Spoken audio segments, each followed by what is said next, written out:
See how it went. There was a crew of them that participated, so we'll be hunting down the rest of them for their games as well. C4 is good. Basically, anytime you can get this Marozzi bind structure, like E4, C4, you're pretty happy. You play this opponent in casual blitz a lot? Damn, what are the chances of that? I feel like that's pretty rare. Like, you know him just from his chess.com account or something? Interesting. I feel like if I went to play a tournament at 2,000 ELO and I just happened to get an opponent that I play like often in blitz, that would be pretty rare. Wait, Drew, were you also there? I was trying to get tabs of who was playing. I know you're nearby, but were you at the event?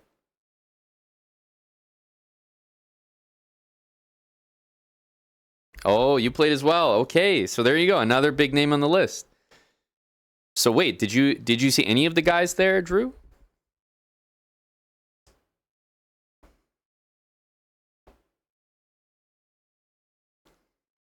Because there was a contingent.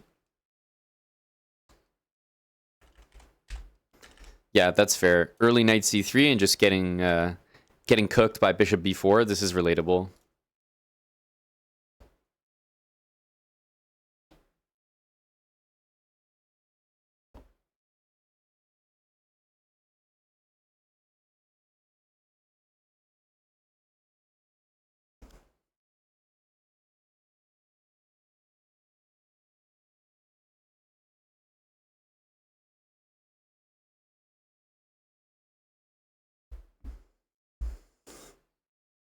And go, Drew. Yeah, I think this is fine. I mean, you can always go back like this, but then it begs the question, you know, is that really the best thing to do?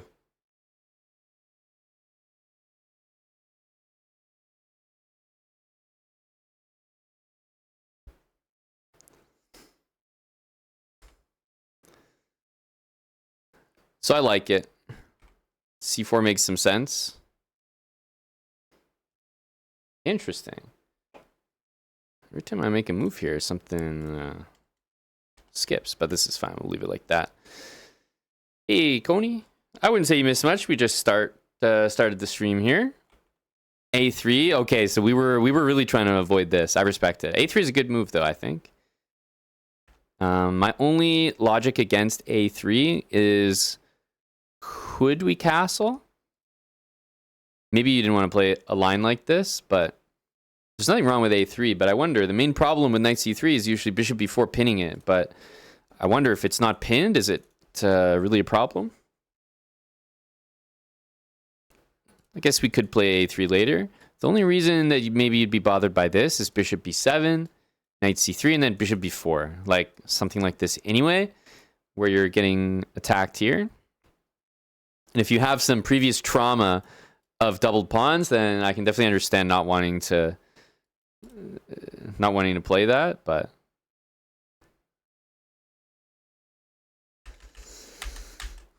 yeah, you also don't have to play knight c3 here, I guess.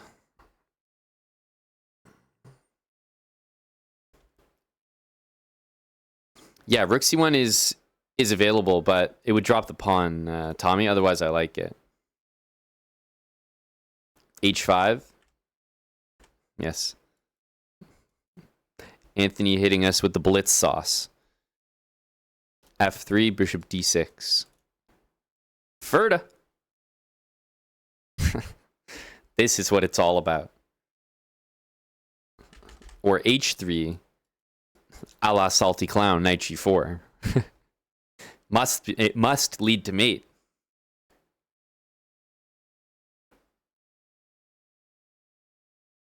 It must be a good move. Okay, there we go. There you go, Anthony. A move for you, buddy. h5. Thank you, Drew, the Malone Ranger. Tier 3, 112 months. I'll say my best game and worst game. You can decide what you want to show. Perfect. Yeah, send me a DM, Drew. I'm trying to collect from our OTB crew. So now that I realize you were there as well, please do.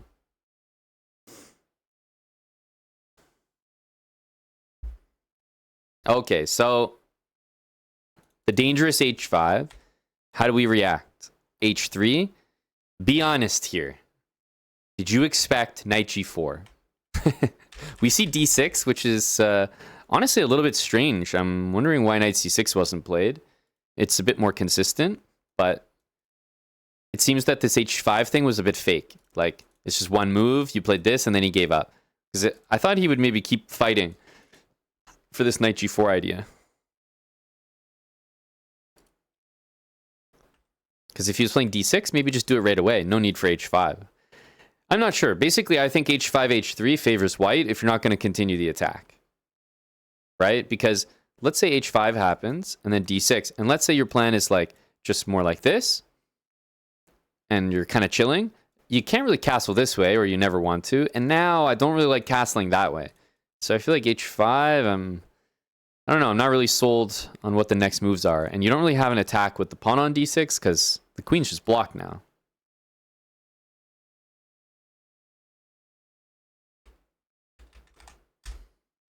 So I feel like black probably just d6, knight d7. Or here, I expected maybe knight c6 as a follow-up. You were saying you were planning on taking it. Fair. Yeah, bishop takes, and then... Yeah, taking is smart to not allow knight e5, and then maybe like rook c1 or something. You got knight d5 ideas. Does look pretty good.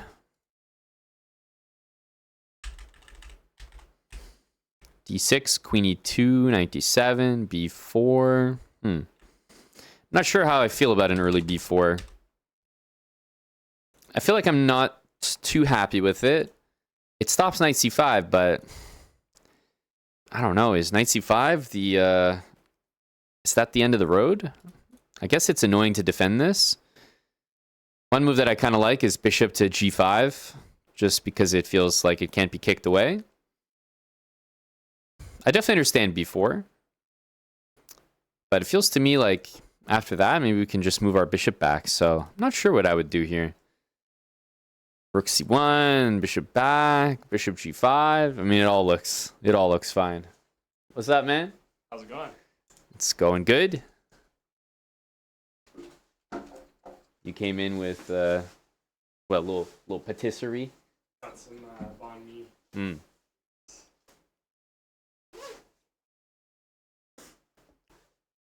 Just wanted to clamp b4, f4. Okay, that makes sense. That makes sense.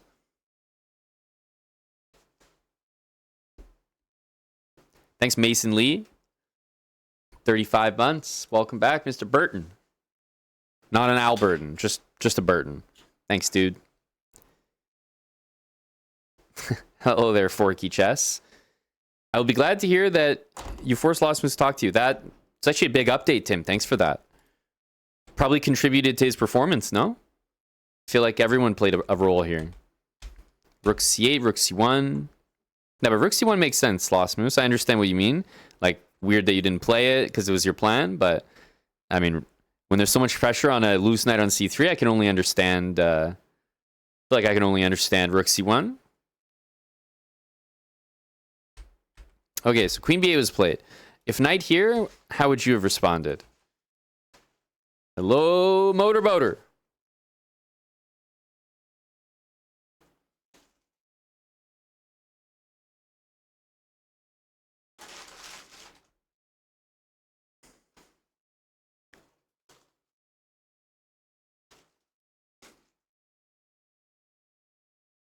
All you had was panic. That's fair. I mean, yeah, the bishop's not... I'm less worried about losing the bishop, more worried about losing this pawn as a result. Knight d5 I don't think is quite working yet.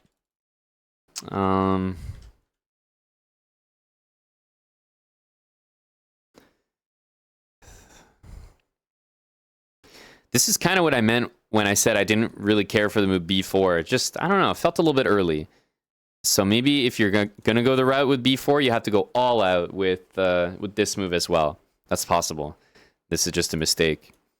So, I don't know. There's something a little bit off about this position. For me, I wouldn't have probably played this one, because I can see how there's some threats to be made.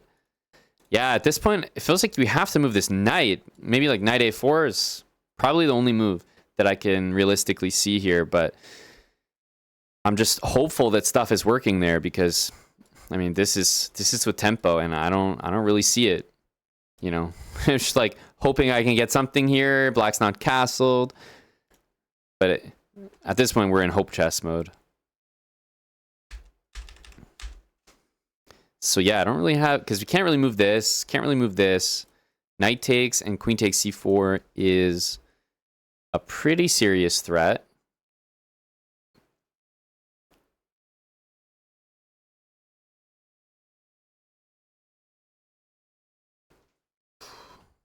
Huh.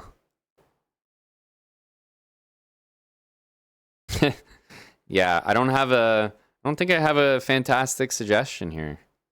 Knight takes d3 is really strong.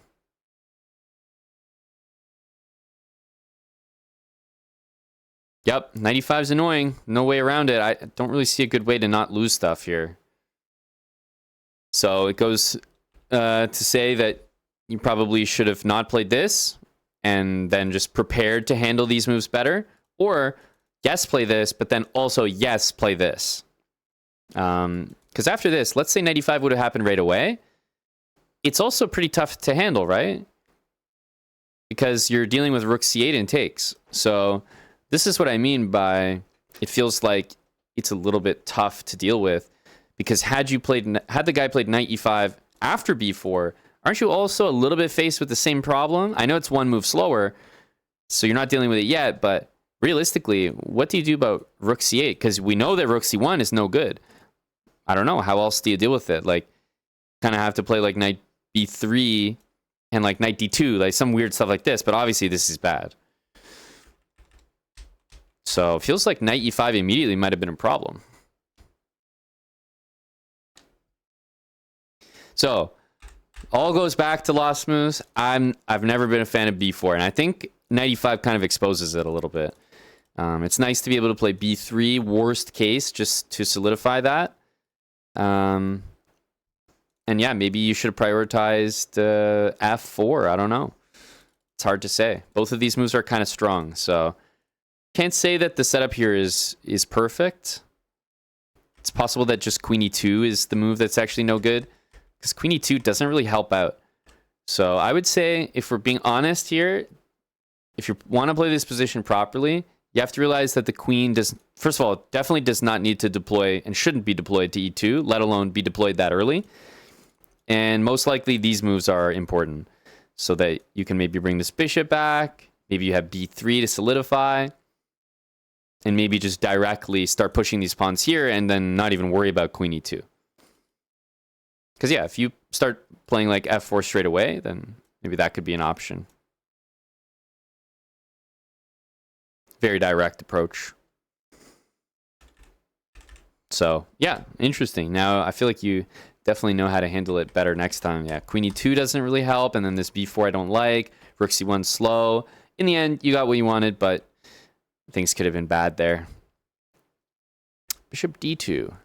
Interesting. I would have also considered this. Nothing wrong with bishop d2. I mean, I like it for sure, but bishop f2 I would have considered as well. Watching the knight, keeping this diagonal under control. But yeah, I think both moves are good. You obviously just want to get out of the way and then blast the position.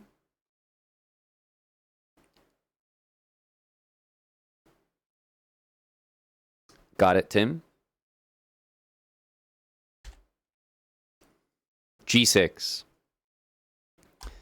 Okay, so f5 was played. I was going to say, the interesting thing about g6, I play these positions with black, so I'm very familiar with them. I was going to say f5 is a move that I imagine most of the chat would play. Like, you see g6, you can see that black's not castling. f5 isn't it such an obvious move? Like, isn't everyone tempted by this? It looks like, you know, oh, takes, whatever. You're blasting this open. You're opening the position with a king in the middle. This has to be devastating. Like, there's nothing wrong with this. The guy plays g6. You're almost laughing at him. Like, what the hell? Dude, this doesn't prevent f5. I'm playing it anyway. Like, you're just a clown for this. Because now when I push it, I'm guaranteed to open something. So, am I right in saying that literally everyone here would be playing f5?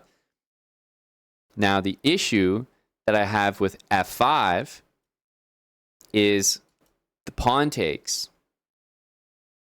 and then e5 gets played. I've played this position so many times. This position is actually so lost. And maybe you could throw in rook g8 first. Looks like it could get a little bit messy, but e5. And if you flip the board, you can see exactly what's going to happen to you. From here, you're getting absolutely toasted. Rook g8 is coming, and it lines up with this bishop and queen. The knight has to go somewhere constructive, and knight f3 runs into e4. So you kind of have to go like some weird knight c2, knight e3. Yeah, I'm not saying the position is like -5 with a forced win lost moves, but it's strategically lost. So f5 is just not the vibe at all. Takes an e5, and immediately, with the pressure on g2, the open g file, this is the position black wants. So I've had a lot of success in my career playing this line, because you play g6, and everyone thinks you're supposed to blast the position with f5, but it's just so bad after this.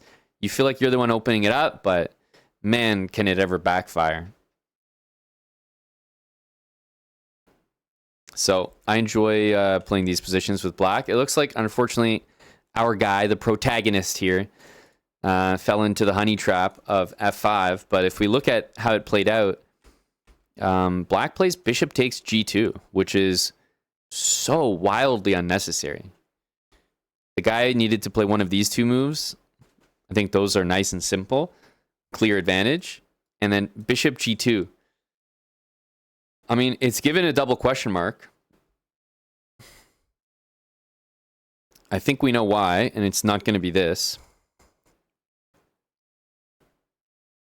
So, obviously, the opponent is interested in this. Okay, clearly we can see it. You know, you did it, haha. Honestly, this move, bishop takes g2, is so bad because even after this,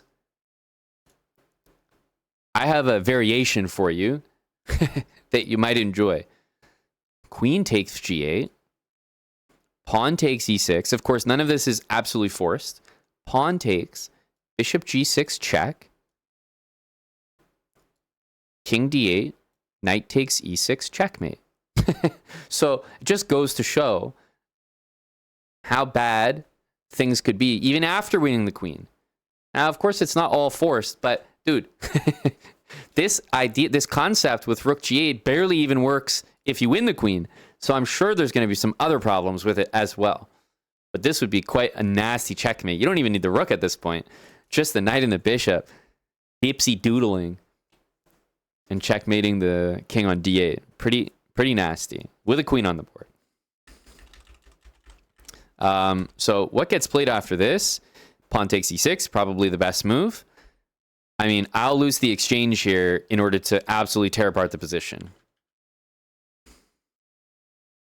Bishop takes h3. Pawn takes d7. King takes d7. And at this point, we do have a full extra piece. Yeah, I wouldn't say this is looking good, especially with the next move, bishop f5 played, which looks like a very good move. Because yes, you have to deal with rook g8 eventually, but I feel like we should be able to defend soundly. Takes, rook check, king h2 looks scary for one move because of, you know, mate that you're covering only with one piece. Knight g4 looks scary, but king h3, and all of a sudden, although it's frightening how many pieces are aimed at the king, none of them are aimed directly at it, and there's really no squares left. This knight, by the way, is about to play knight d5 and then just say goodbye to any attack.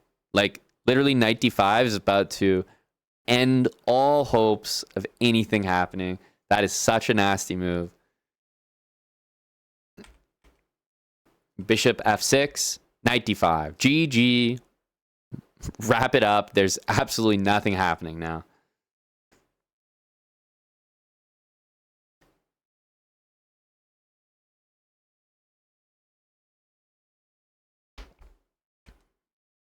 Rook c6. Knight takes. At this point, we can see the queen e7 check vision. takes, and now you have to watch out for this rook moving and some checkmate ideas, but I think you can handle that. There's a knight check here to win this rook. There's knight check here. So many ways to cover things.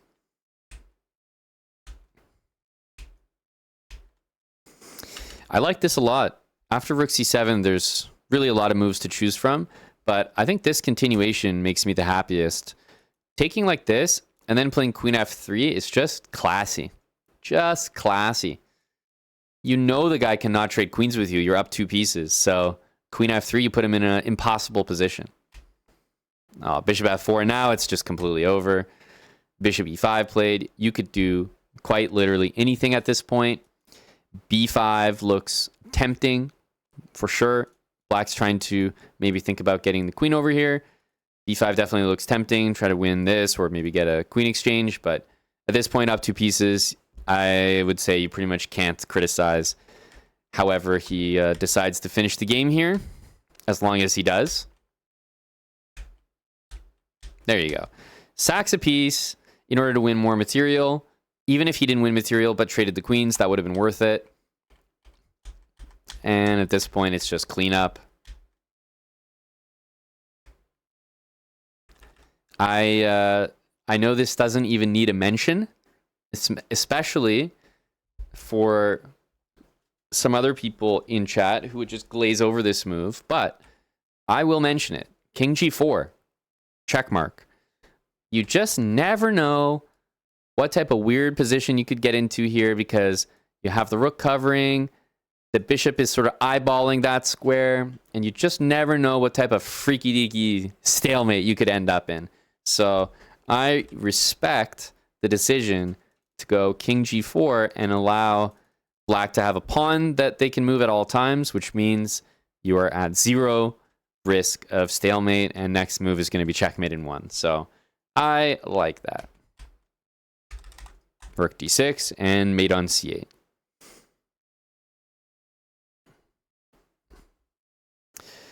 Obviously, the biggest blunder of this game was not playing bishop takes on d6 and promoting to 3 more bishops. And anyway, you get the point. Pretty clean game there, Mr. Lost Moose. Definitely some opening struggles, I would say. Queen e2, b4. Yeah, I wouldn't say it was all roses at the beginning. And in particular, your move f5 was really no good based on correct understanding of the position there. So opening needs a lot of work, but hey, it's a chess game. He went for the big tactic, bishop g2, and I think from there you pretty much smoked him in your calculations and defense. So it was not really close, honestly, after that. Kid Vicious, thanks for the 50 months, 5-0.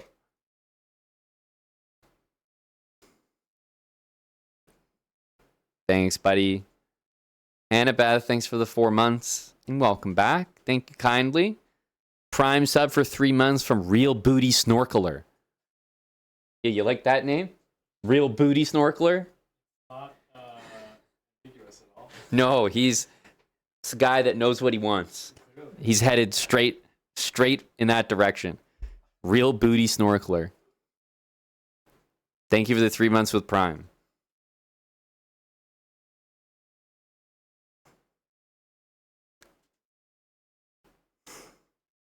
And there you go. Lost Moose got the dub in the under 1800 section in his OTB tournament. So yeah, curious what your rating is OTB as well then, Lost Moose. I don't know if this is like one of your first events or if you already have a rating. Either way, definitely make some nice gains. Howdy there, Plimpton. I'm just looking at some of our Chess Bra loyalists here went to an OTB event in person, just finished, and this guy won his section, so I was just checking out a few of the games here from some of our soldiers. 1750 last month, 1835 this month. Very nice. 2K soon. Yes, Tim has also submitted. The Canon has also submitted.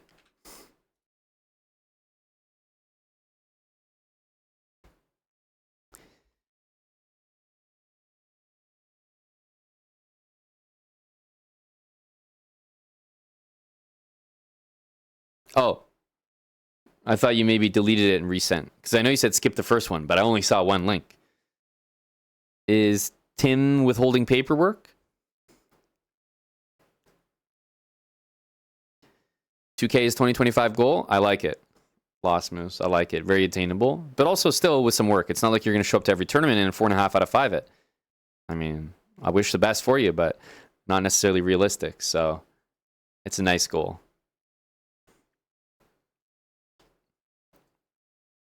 Walta Cat. Congrats, man. W for Walta. OTB tournament wins are very good feelings to have. Even myself, like I've had some very successful tournaments. I've won a lot of them, but still winning a tournament feels good no matter what. Even if you're the high seed, whatever. Got to put on a good performance. Over easy, Evan. Thanks for the 4 with Prime. Have to admit that's not how I do my eggs, but teach their own, Evan. 17 months. Welcome back, Plimpton.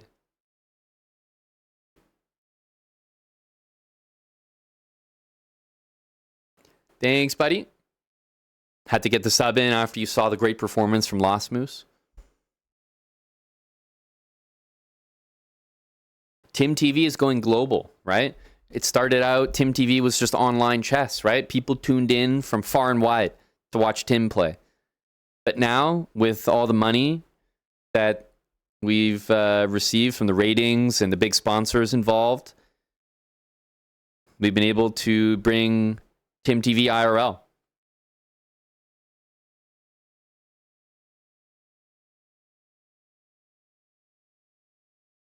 I review longtime viewers, subs, channel and community regulars. If they, go play an OTB tournament, Blue, yeah. Don't usually just review any old game, but OTB chess is the ultimate goal for a lot of people. Studying, practicing, improving, and then bringing it OTB. It's a much different game than just playing chess on chess.com, playing online. So I do what I can to encourage more of that behavior. That's right, Prex. That's right.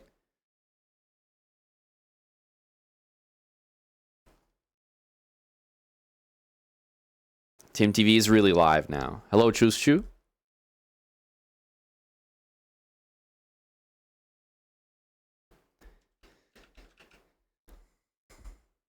You don't like leaving the house.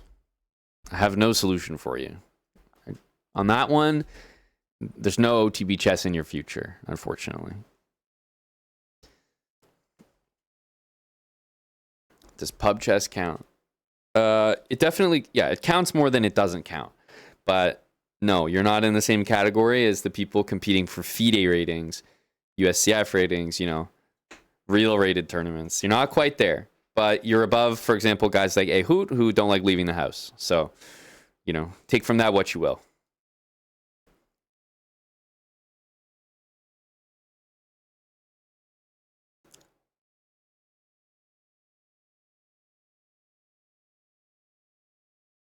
The best way to prepare for Blitz and Rapid tournaments, this is going to blow your fucking mind, bro. But if you played Blitz and Rapid online, I don't know, we might be onto something.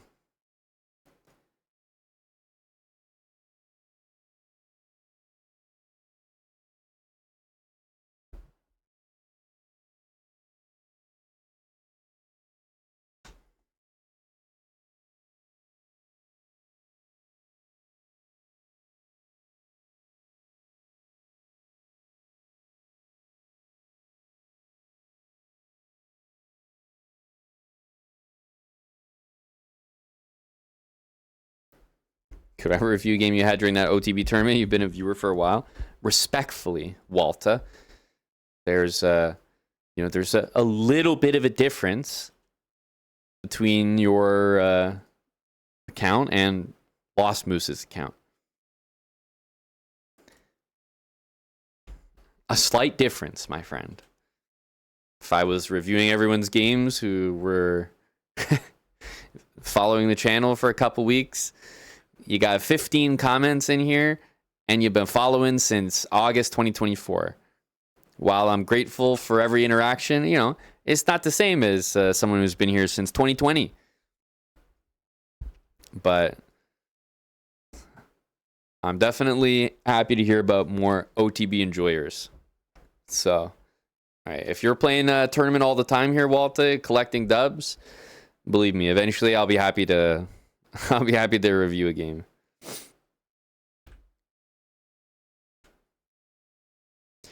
It does Prex, but there's really best practice for OTB is OTB. So you just got to get into it. Your first event might suck. Play more. Grab a friend. Practice on a real chessboard. Get used to moving 3D pieces. Get used to speaking to strangers. Practice your social interactions.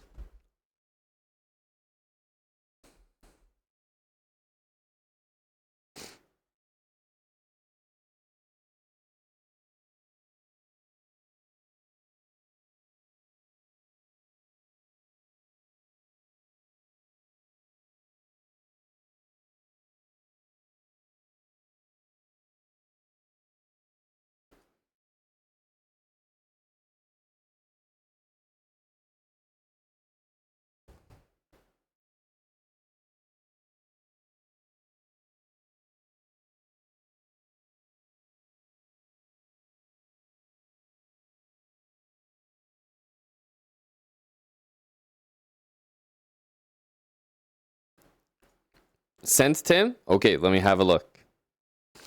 Let me have a look.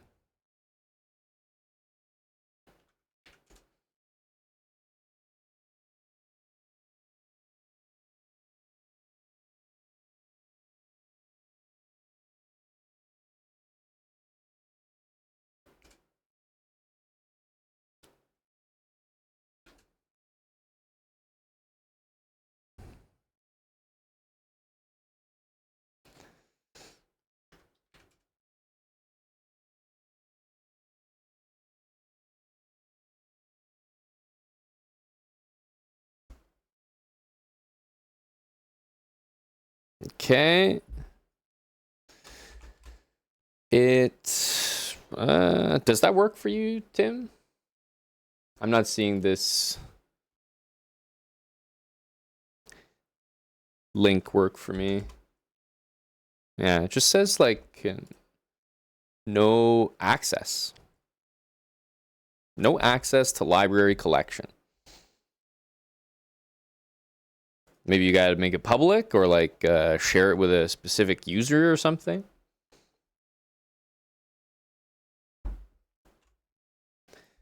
Hey Shirts, thanks for the 55 with Prime. Shirts, you saw our rise in Geo.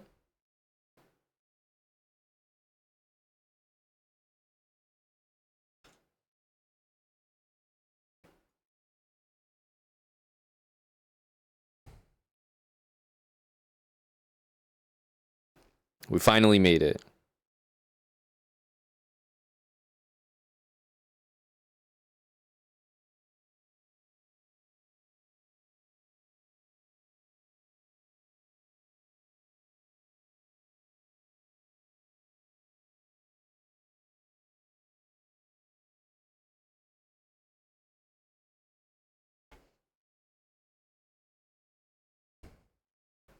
Coney, thanks for gifting a sub. Yep, that would definitely work, Tim. Just so you know, Tim, I can download this, but if you have the PGN, the safest, foolproof, and easiest way, in my opinion, is just copy it and paste it, literally. I know it's like it'll look like a wall of text, but that's the simplest. And then I can just highlight that and paste it right in a analysis board here. So that's what Lost Moose did. The PGN is like I have to download it, then I have to open it, then I would just literally copy it and paste it the same way. So if you can copy it for me, in here, that would be easiest. But if not, I can definitely download this.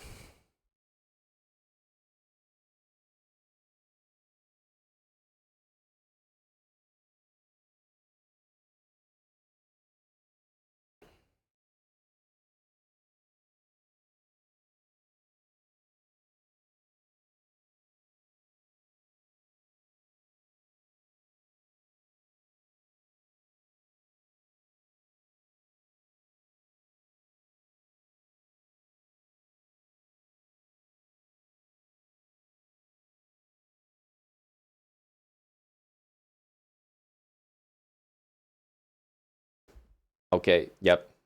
This is nice and easy, Tim. This will work. Thank you, sir.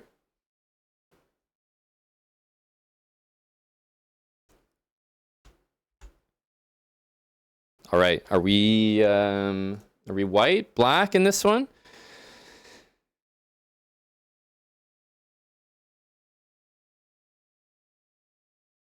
Curing your brain rot bullet addiction by replacing it with brain rot geoguessr addiction. Oh, sorry. Did I add that second brain rot? Thank you, Coney, for the gifted. Oh, you're welcome. Yeah, shirts. We made it to champ, buddy. It was a long grind. We did make it. Finally. Thanks for the 55 shirts. Abraham Lincoln for the habits. Thanks for the 6 with Prime. Elf Matthews for the Geo 7 with Prime. That takes precedence. What can we say? Tim was playing with the black pieces. Here we go.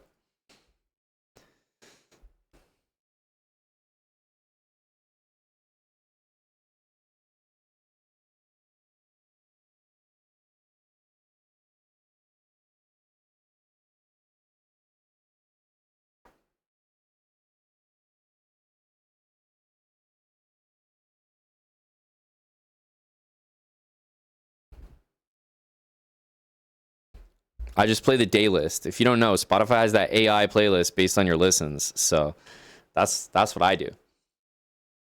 Once you got some good tracks that are within your vibe, and you listen to them a lot, I feel like the day lists are just OP. TJ Sticks, -10 in Buffalo. Can't help but reminisce of the Chief wrestling Hickey on a front lawn, blessed with beautiful Yasser commentary. Simpler times. TJ Sticks, thank you for the 66 months. You're approaching the promised land. Approaching the promised land. Wipe my forehead? That's just the light, my friend. Believe me, I'm out in these streets greased up, but not today. GeoGuessr stream recently? I'm sure there was a little grease up on the top floor, if you know what I mean, but not today. All right, Tim. Tim TV here, IRL. What's going on?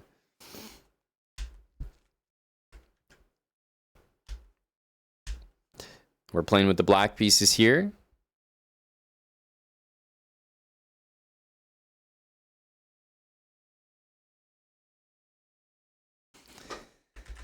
So what's the C5, Tim? I feel like I've seen you play this online, but I wasn't sure. Sometimes, I'm guilty of this. I don't know if you guys do it, but I have things that I play online, and I play so many Blitz games, and I literally play nonstop, like a certain variation. But then if push came to shove, and I was playing a FIDE tournament, I'm not sure I would bust it out.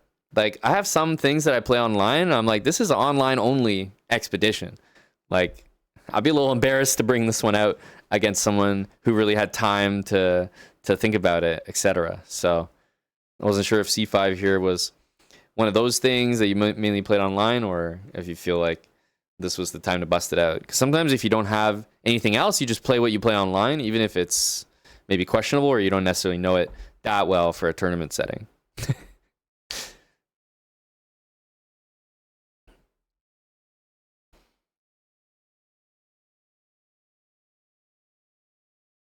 Yeah, that's what I mean. Okay, makes sense, Tim.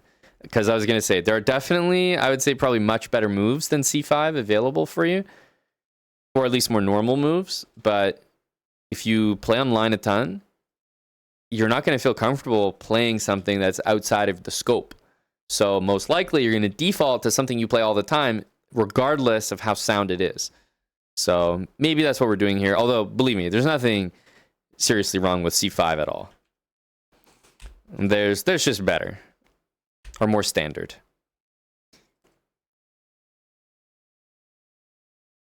Oh, thank you, Principe. We take those.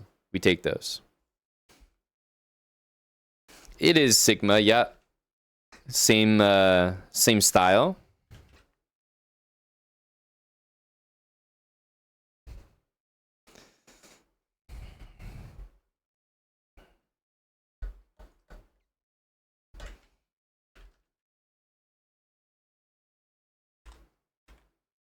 Bishop e2 captures on c4. Once again, makes sense. As soon as you see the bishop move, if you're planning to ever take, it's no better time than right away.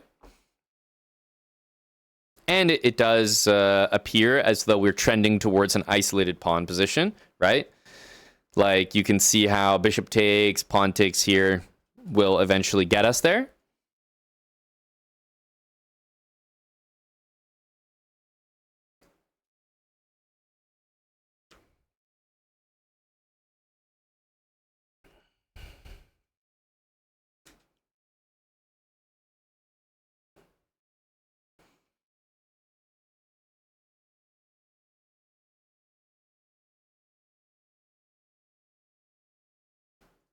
IQP, Alpin. Okay, yeah. Makes sense then.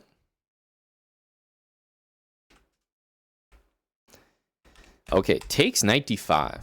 Very interesting decision here.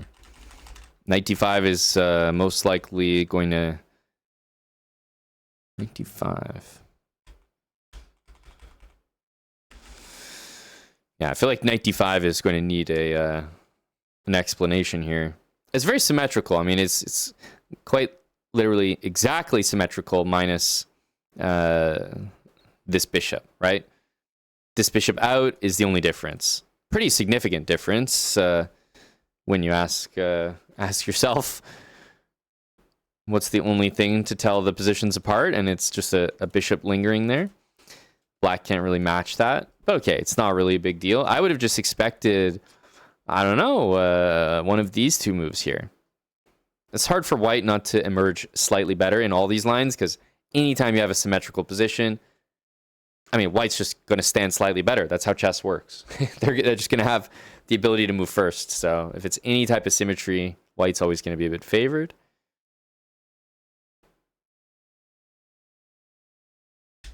So knight d5. Is knight a5 a move? For Tim, definitely. For anyone else,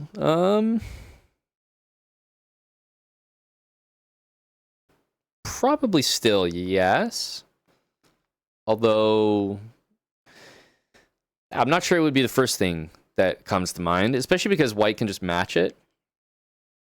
So the best case scenario is white can match it, and we've both done the same thing. But then I feel like the worst case scenario is maybe worse than that. So yeah, I'm not too impressed by knight a5, I would say. Yeah, queen a5 does make a lot of sense. Also, castling. What are we saying here? Castling makes a great deal of sense. Probably the most, actually. But okay, knight d5 played. And out of curiosity here, Tim, if bishop takes e7, how would we recapture this one?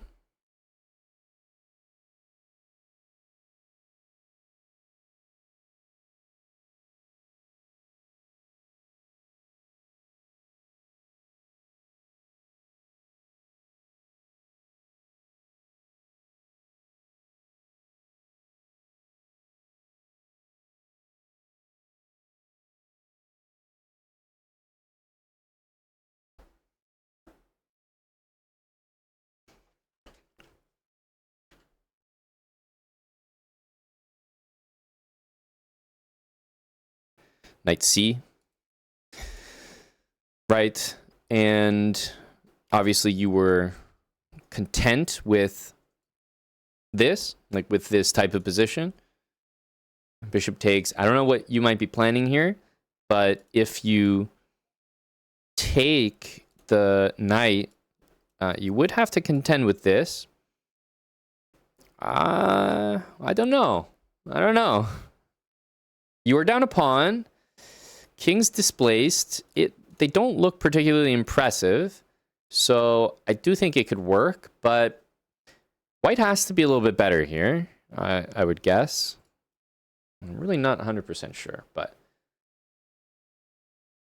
I'll put it this way. It doesn't look like it looks like the type of position where if black is doing okay, you probably need to play some pretty strong moves and have a pretty good understanding of this, like how to play this. Like I would go into this position expecting maybe to do decently, because if I win this pawn back, then I'm actually expecting to be in a better position due to that one. But you got to kind of go in with some confidence here. I'm not sure you would have it.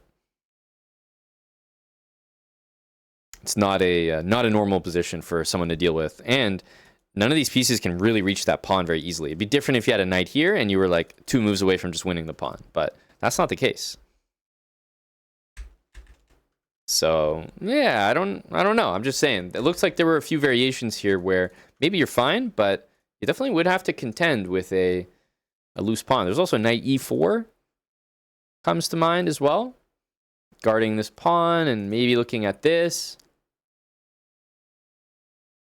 There's queen a4 check, which wins the pawn back and guards the knight. So this might actually just be the best, because now you're losing, like now white's not even having to take back and they're maintaining this extra pawn. So yeah, like I said, it looks like there's a couple reasons why what I saw there was no good. Knight d5 is just, yeah, you're in a symmetrical position. You need to be prioritizing castling, maybe winning this pawn back, just taking it immediately, trading queens. I don't know. You're going to be slightly worse, but nothing to complain about. But knight d5, I don't love. It's a weird move to play when there are other priorities, like castling or winning the pawn back. This doesn't feel like it helps either of those. So yeah, the most damning evidence actually looks like queen a4. This is a problem.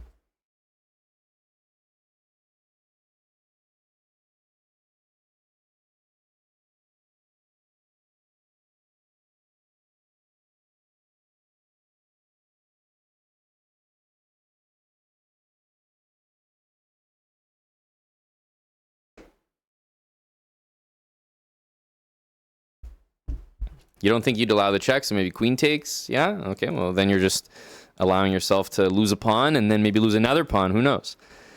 I don't think you have a good answer here. All captures seem to suck.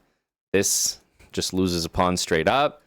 This loses a pawn. This loses a pawn. Everything sucks here. King takes. I mean, what are we talking about anymore? So, I don't know. Not a fan. I'm not sold.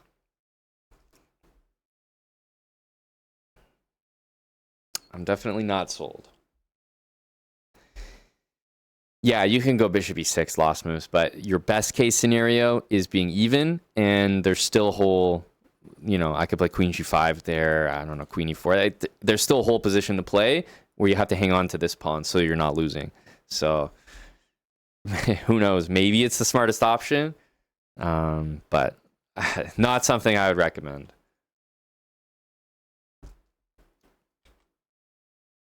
Yeah, there is queen d6, although, takes in long castle, and maybe you're winning the pawn right back. I don't know. White can long castle as well. Point is, it gets into some variations where black is hoping, and the very best case to get back to even, maybe be slightly worse, but even. And in the worst case, you could be down a clear pawn and dead lost. So I don't like those odds.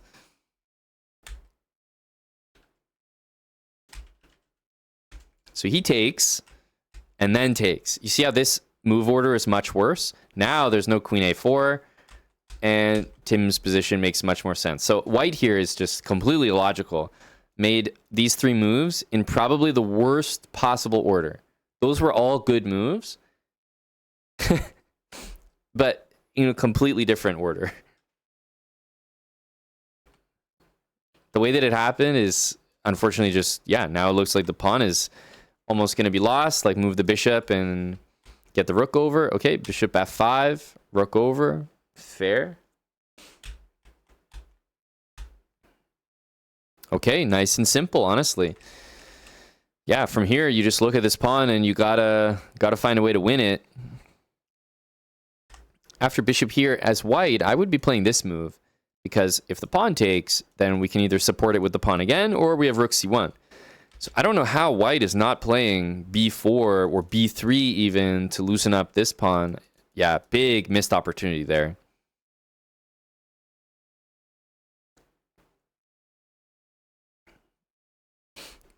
a4 was the plan. Yeah, you probably mean a5 after this. I can understand that. But I definitely like b3 significantly more, because yeah, now you have to take, and I think this is a big problem.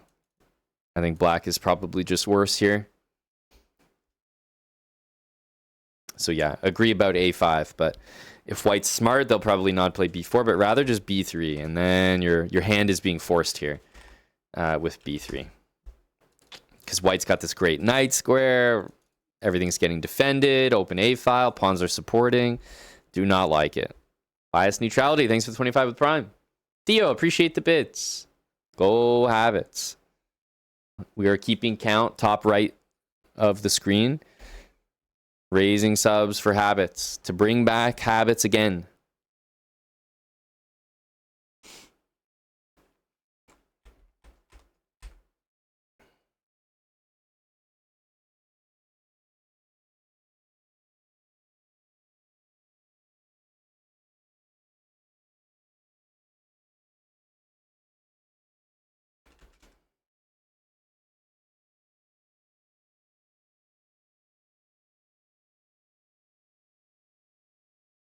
I like this username. Giant Slippers with a new Prime sub.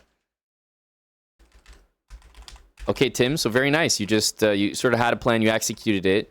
You get the trade, no problem with the knight retreat, because you got to take care of that pawn. And now we're going to see some of Tim's technique, because this is where it all matters. You've done the hard part. You've won a pawn. Clear. You have to now choose between, do I bring the king in right away? Do I, start thrusting all these pawns forward right away? Do I make an escape square right away? Do I double the rooks or bring the rook to the center right away? I don't know. Open forum. What does the chat think? How would you guys handle this type of advantage? You know you're better because you've clearly got that extra pawn, but I don't know. What would stand out to you as a top priority in this position? Because there are many things you probably won't need to do or want to do, but doing them in the right order is probably very, very important. Hello to Mr. Asios.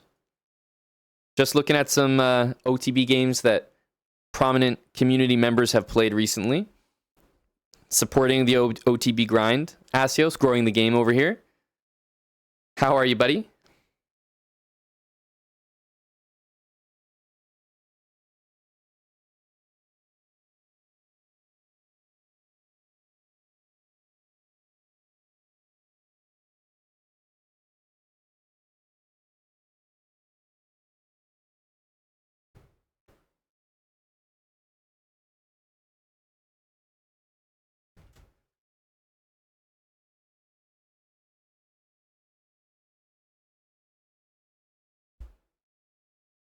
No, Asios, I leave that to your colleague Hikaru.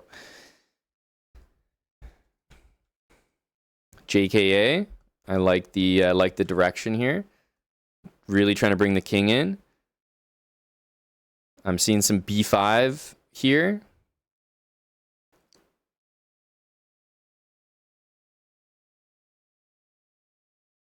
Tim is sticking with his current idea of rook a c8.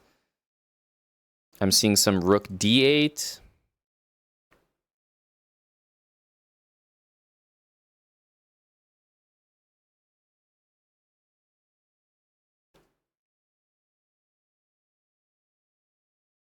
Yep. In general, well, I can see the PGN, Tim, so I can confirm that you did. Unless you sent me the wrong PGN.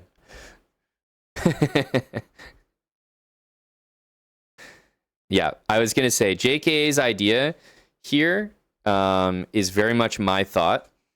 I look at this position and I see that my king wants to be in the center. Like if my king was on e6 here, helping out, supporting the pawn, that would be great because then I wouldn't maybe need to tie down all three of my pieces, assuming that white's pretty close to doubling the rooks, right? Like at any point, white can do that. And if I just have a rook on d8, I'm running into all sorts of problems with e4 later. So I don't know. Let's say I make an escape square and I play a move like this. As soon as the rook's on d4, boom, the move e4 is hitting. Rook d1 is coming. This also undermines my c pawn. There's a lot of problems that I can see involving that. So putting it all together, I'm very much in agreement with JKA's idea. I like the move f5 offhand because it's the quickest way for me to get my king to the center. So it's actually quicker, by the way, than going like this. It's 1, 2, 3 moves instead of 1, 2, 3, 4. And I don't like this path anyway because it's on the D file. So it's the quickest path. It's also executing multiple plans at once. Escape square for the king and bringing the king to the center. And it even stops the move e4, which is the main purpose of f5 and not f6. And e4 is the main way that my pawn structure is going to get undermined. If e4 happens, then I might have to take. All of a sudden, that pawn is weak. All of a sudden, rook d7 is a threat. So to me, the move f5 handles everything. I think it's definitely the best move. Yes, there's still stuff that can happen over here, but we've always got ways to either bring the pawn up, double the rooks, etc. And this is about to happen. So let's say the rooks start doubling now. You see how my king gets to e6, and everything's watched over. e4 is covered, d5 is covered. I still have a free rook that's untouched, and now I can do all sorts of this stuff. So I think f5 and king to e6 would be the best. And we're sitting here in a position that's clearly better for black, but it's not so easy to identify the right plan. Now, it's not to say that other moves are going to be mistakes. You're not necessarily going to lose a pawn or blunder the game away with other moves. But if we're being picky, I think f5 and king f7, king e6 is best.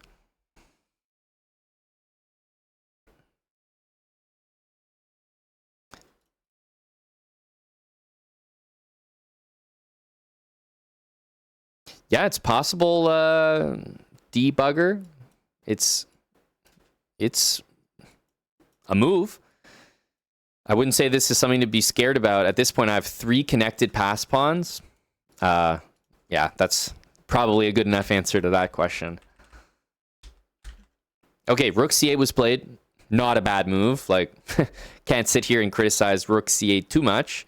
g6.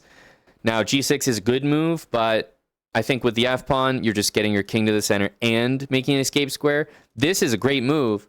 I want to play this in general. It's an escape square and a dark square, so absolutely the right thing to do. But it's just marginally slower than that. So g6, sure. If I'm white here, maybe I'm considering e4, but still, Tim's played well because he has this covered. You know, he can play rook c7 and b5, so he will remain that one pawn up. g6 is fine, b5. Yeah, nothing wrong with this at all. e4. So yeah, all I'm saying is I probably prefer the other position with the king e6 and getting the pawns going, but this one is good as well. Tim has maintained his 1 extra pawn advantage. b4, f5. Okay, very committal stuff, but have to say b4 and a5 does make sense. Hard to hate on that, especially with knight c8, knight b6 happening. That looks like a problem. The only issue that I could maybe foresee is something like this, but then it looks like the pawn goes. Okay, that's actually what happened in the game. Isn't this just game over now? Okay, surely this is game over. Okay, wow. Okay, that's exactly what happened actually. a5 and white saw knight c8, knight b6, which is a huge problem.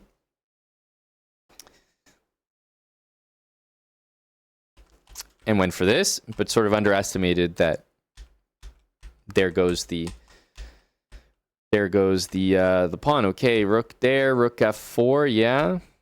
Rook takes. Okay. Hopefully we're just seeing Tim's masterful conversion. Nothing to see here, right, Tim? Just a guy showing good technique.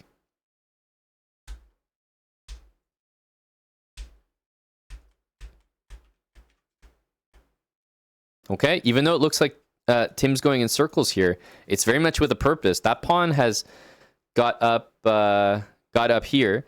The only way I could see, issues is some sort of stalemate.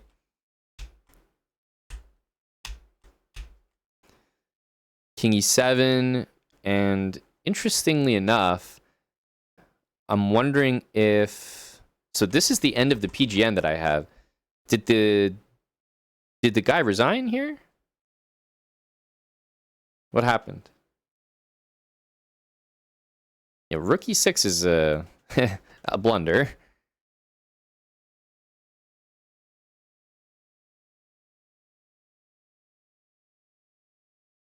Oh no. Wait, Tim, you agreed to a draw here? What happened? He offered a draw and you agreed? Oh, you're saying the PGN is much longer. There were 20 more checks? And you're telling me he checked you in a way that was correct? So you never had another opportunity to come back and win the game? Because, yeah, for white at this point, this is terrible, right? But here, for example, I don't know, king wherever, right? If I'm trying to get check to happen, now the rook can go here, and not here, but now the rook can go here. If the king goes to h6, there's going to be rook h7 check. Remember, white's trying to give away the rook because it's stalemate here. So at some point, this is going to happen. And the issue is, Tim is going to get checked like this. And you can't touch it with either piece. So I don't really see a way that this could be saved, unfortunately. King here, here.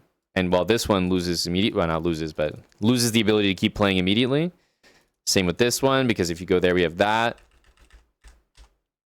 So this is probably the best attempt, what I just showed. But as soon as the king goes over here, white just checks up and down anywhere they want here, and it's a draw. So you're saying you played many more moves, Tim.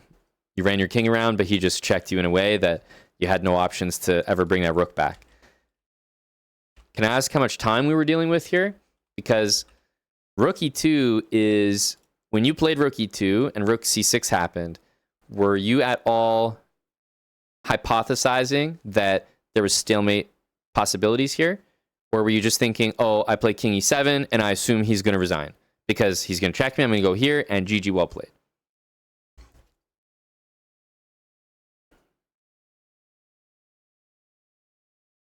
Because that's the most likely scenario, if we're being honest here.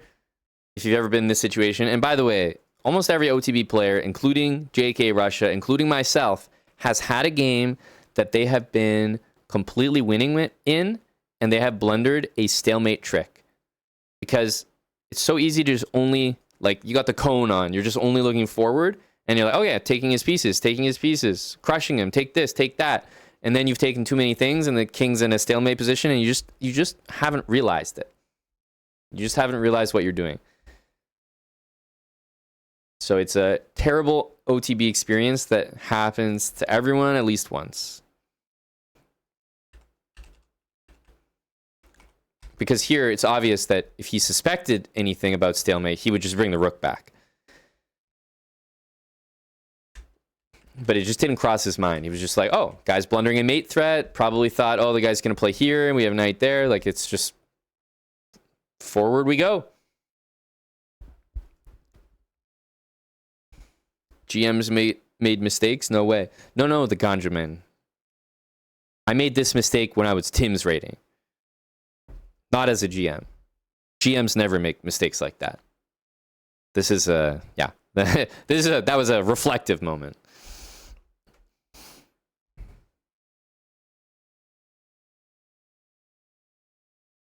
Yeah, unfortunately there, Mr. Hickey J, as I just showed, there's no way to get your king up here by force because, yeah, the white rook will check you in a way it's just not possible. How are there so many comments wondering about avoiding stalemate here? Didn't I just put this on the board? We just have like 50 people just join this second and all make the same comment about how do we... It's not possible, guys. You can't get your damn king down there. The second you go to the C file, I will check you on every single one of these squares, and you can't take me at all. So tell me how you're getting over here, chat geniuses.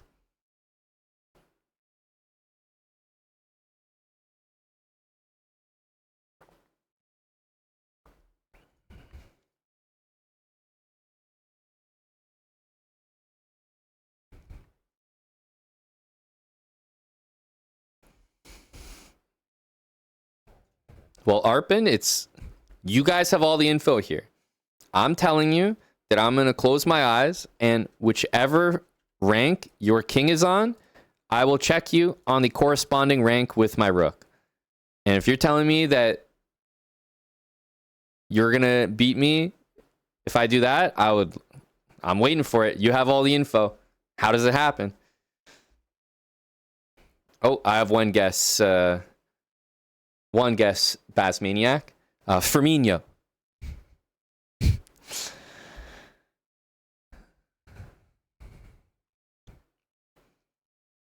That's right, Arpin. It's very unfortunate here. Forced draw. Now, really, what we're seeing there, Tim, is a rather successful conversion, marred by Rookie 2. But still, I would say that in some ways you could make it a bit easier for yourself. What's a plan here that you could think of that you know would pretty much win guaranteed if you can execute it? Not even if you can execute it. You have an extra piece, so almost any plan that you want, you'll be able to execute. So what looks like the simplest to you? Because if I saw this position, there might be lots of ways to win, but immediately I would know one of them that I would expect to win guaranteed. Like, no questions asked.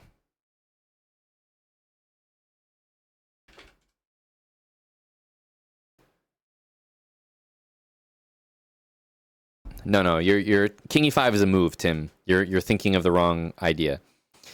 King E5 is a move. We need a plan. Plan is like... A plan, if I'm looking at a middle game position, might be my dream of what I'd like to create, but then I'd have to consider my opponent's reaction, right? And not every plan that you come up with is realistic. But if you're up a piece in an endgame like this, quite literally any plan you can think of is realistic. Because there's not much that he can do to prevent you.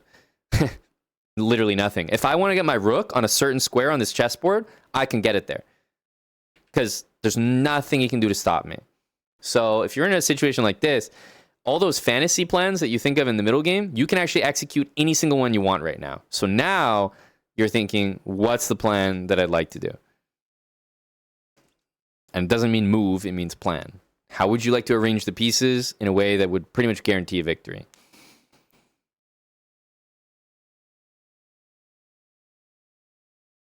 Because you could probably blindly shuffle things around, or even what you did, Tim, is definitely winning. So you can never really criticize because, yeah, at the end of the day, it is all still winning. But still, I can look at this position and in like 2 seconds, I know exactly how I would arrange my pieces here.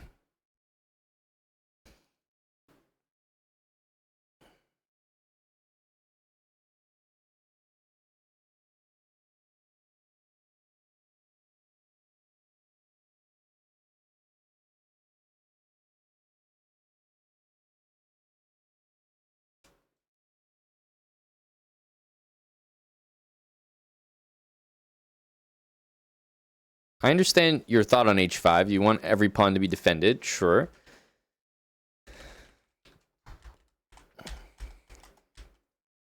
Here, you already have your rook probably in the best possible position.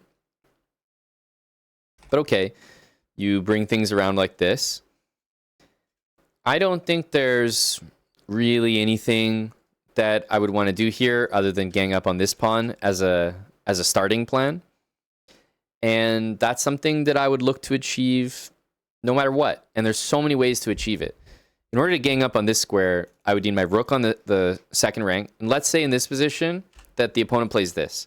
Is that going to stop me from getting my rook there? No, it's absolutely not. Because I can just move my knight somewhere, like anywhere here, and whatever square it's covering, I just put my rook on that square and offer a trade, and then it will have to be declined, you know what I mean? And eventually you'll get your rook there. So even if they look to prevent that plan, it is impossible to prevent. So I will get my rook there somehow. And in this game, Tim's rook was already there, so it's very realistic to assume it can make it there. So for the purposes of right now, let's just assume that we can get there. Let's just put ourselves there. We're going to get there eventually. Even if it's not initially possible, you will be able to make it happen. So let's just say that it happens. Okay, and I'm not sure what white's even up to here, but let's keep the rook here. Maybe hitting that h-pawn here. So kind of discouraging our knight from moving. At this point, I might look at the h7 pawn, see the clear issues with this pawn, and think, okay, you know, I want to play h5, a la Tim, right? Now all my pawns are totally safe. My king is just like, can hide on h6, whatever. So let's say I play h5. Is it the best? I'm not sure, but it clearly is part of a plan here. Okay, white plays h4, most likely. At this point, I've got a knight, which is my extra piece, and if I'm not moving my knight, it's pretty embarrassing to sit there with an extra piece without using it, so I would probably move my knight, and I'm definitely headed to that square, because once my knight gets to e4, the game is over. I already know it's over because I'm going to win this pawn. So there's nothing that white can do about that except seemingly go defend.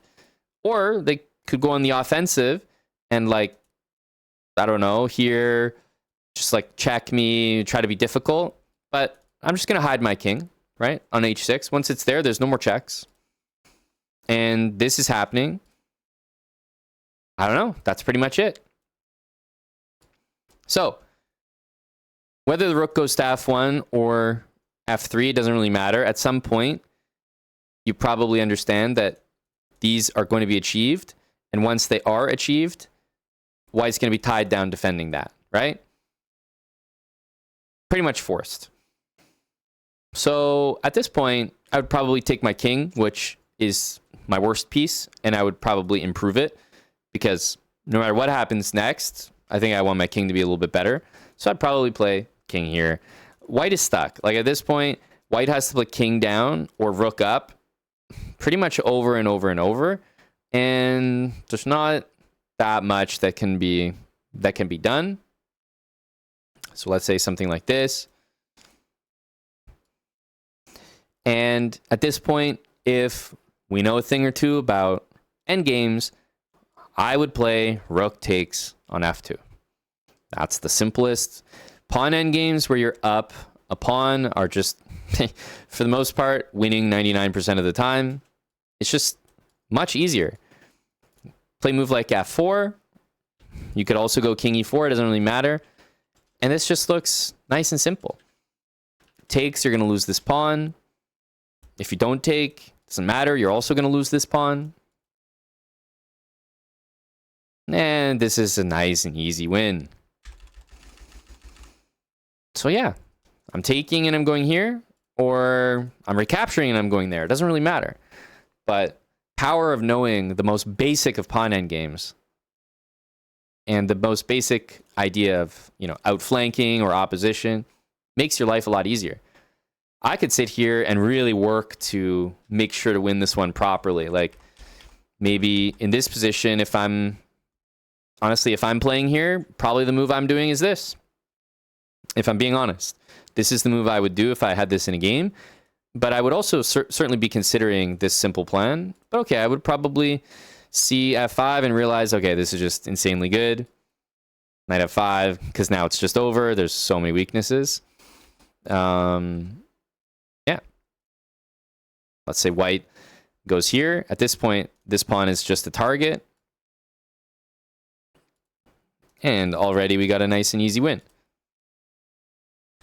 So it's not like that's the only plan. You could also play g5, g4, put your knight on f3, you know, try to go for something there. But I think anytime you're going for checkmate in these positions, which is the same thing that Tim did, you run a risk of stalemate. So why not keep it simple? Just pick a target. You've got 2 pieces. They've got 1. So you can always gang up on it. And because you have equal pawns at the start, even if you sack, you'll end up in a pawn endgame up a pawn every single time by force. So that should always be winning. So unfortunately, Tim had his experience, his OTB experience here. Maybe he was even trying to do it with knight g4, but f3.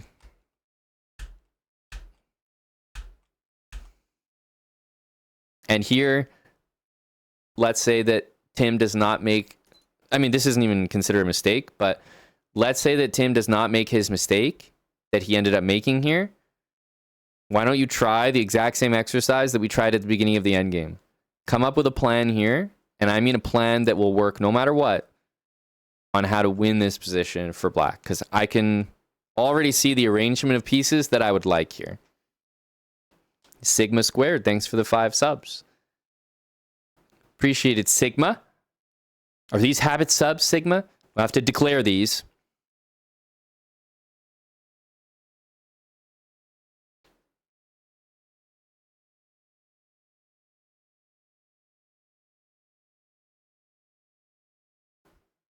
Incorrect, J-Rack. Incorrect, Tim. Incorrect, little Checky. A nice, simple one where there's no worry about stalemate. Nothing can go wrong.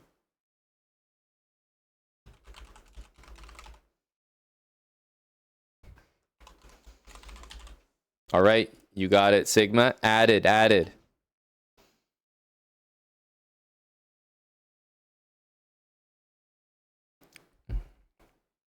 Precisely, Lost Moose. The exact same idea. This shouldn't be tricky, guys. The most specific advice I would say is not just rook to the 3rd rank with knight e4, but rook c3 and knight e4, because that's a guarantee. Once my knight's on e4, there's no way you can stop me from playing rook c3. It's actually impossible. My king will hide from checks, my knight will be on e4, and my rook will be on c3. You can never trade rooks, we know that. I have an extra knight. So just, you could make any move you want here. It doesn't matter. There's no way. You could try to hold the C file. I'll try to go here and there's nothing you can do. You could try to hold the 3rd rank, but then I'll go here. And again, you just can't stop me from getting a C3. You literally can do nothing. It's just a guaranteed win. You can not control this, but instead control this. But it doesn't matter. I'll probably do the same thing that we did last time. I'll first improve my king, and then I'll just sack. You can do nothing. You just have to defend. You're sitting there completely useless. And I'll just come in and clean up here. Nice and easy. No stress. Don't have to calculate nothing. Don't have to sit there for 50 moves while I show beautiful technique and triangulation with a rook and a knight. It's like, no, I'm just going to attack a weakness, improve my king, and then sack it and win the pawn endgame.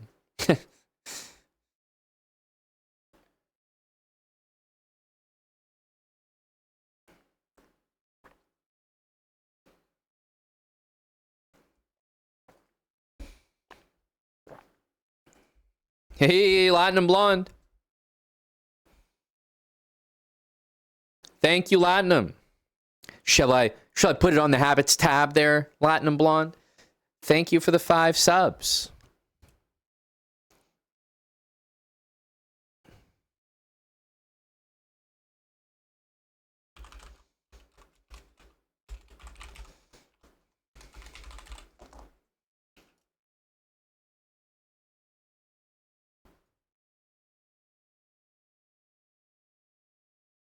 There you go. Sigma squared started the habits love.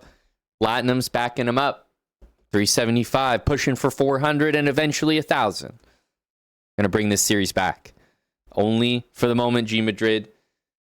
Well, you know damn well why. You were here last time trying to bring it up.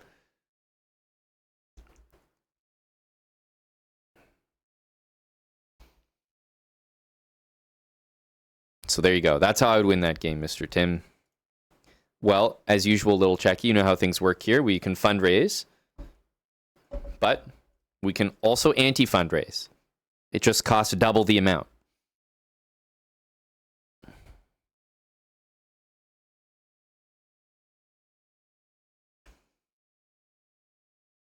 A shame, Tim. A good game. Overall, good game, right? I would say rather suspicious opening, but I expect that considering you don't actually have a polished OTB opening. As you play more games, naturally, if you become more of an OTB player, you will need to improve your opening because you'll just notice that you're putting yourself at disadvantage for no reason. So I can see that happening depending on your interest level there. But yeah, your opening is not polished, not ready. However, it didn't matter here. Got a nice position here. Even, I would say, converted this quite nicely. Wasn't maybe the most successful way, the best way that we discussed with F5, but it didn't matter because you never let anything slip, and you had knight C8, knight B6 to win that rook. Converted this, like, yeah, just... And then even here, doubling the rooks on the second. Perfect. Trading, so really a masterful game. If the end of that game, that stalemate thing happens to you more than once, then you got a problem. But for now, I think everyone gets a one-time pass. And I mean one time only. It's definitely happened to me, but it's not happened to me twice.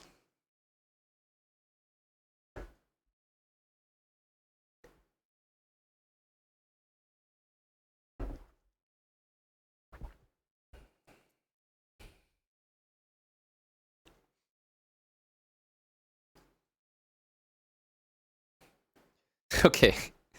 Funny comment from little Jackie. Hello, young Ethan. Saw your buddy Baron standing tall at the ceremony.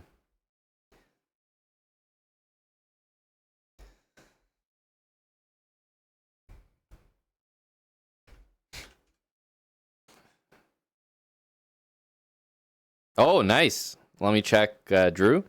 Just got to the end of this one. It's good. We got to work through the OTB Warriors. Thanks, Skinner, for the 28 months. Welcome back, Dozer. 32 months with Prime. Fat Belly Matt Kelly. Oi, oi, mate. Thanks for the 25. Solenia, man. Thanks for the 15 months with Prime. Kapong, 23. How's the Stonewall treating you there, Cap? Tulk, thanks for the 50 months. Welcome back, Tulko4. And Baptermac. Love you, bud. It's only been 2 months with Prime, so I can only love you so much right now, but every month a little bit more. Well, that's why I brought it up, Ethan. I think I can definitely see it for sure. Baron definitely seems like the kind of guy who would play for coin. Hey, hamster. Oh, that's good to hear. Hope so.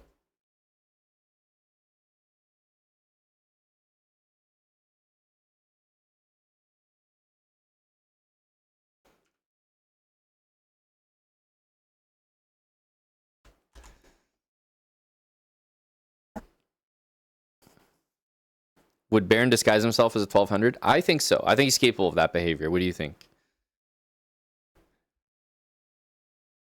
For example, I think that Baron Trump would be interested in banning Salty. Like, if he met Salty, he might be interested in banning him from the country, perhaps. So I definitely think he'd be interested in banning him from the Chessbrot channel. So yeah, I could definitely see some similarities, maybe. Ethan, Buddy Baron.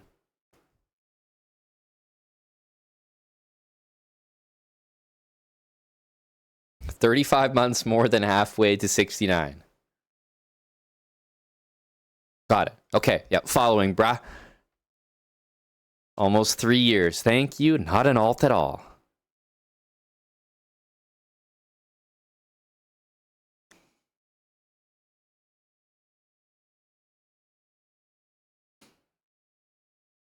Comedy Genius Karberg. That was a good one. An all-time classic, to be sure. All right. We got Big Malone here.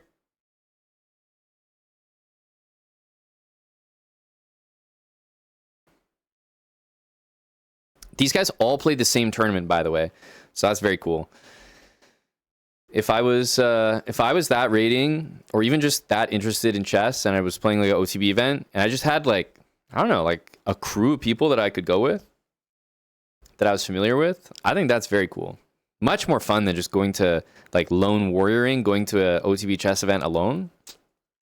I think it's way more fun. The homies, the wolf pack.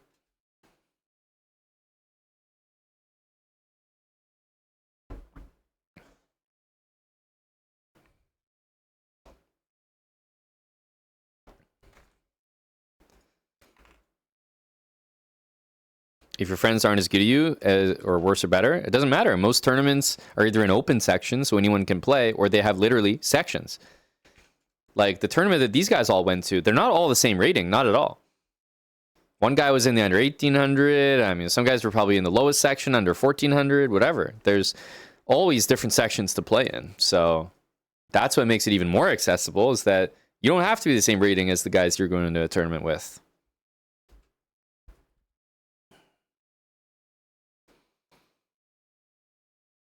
Yeah, that's right, Lost Moose. Another guy playing for coins, so to speak. I chose to bow out on this occasion.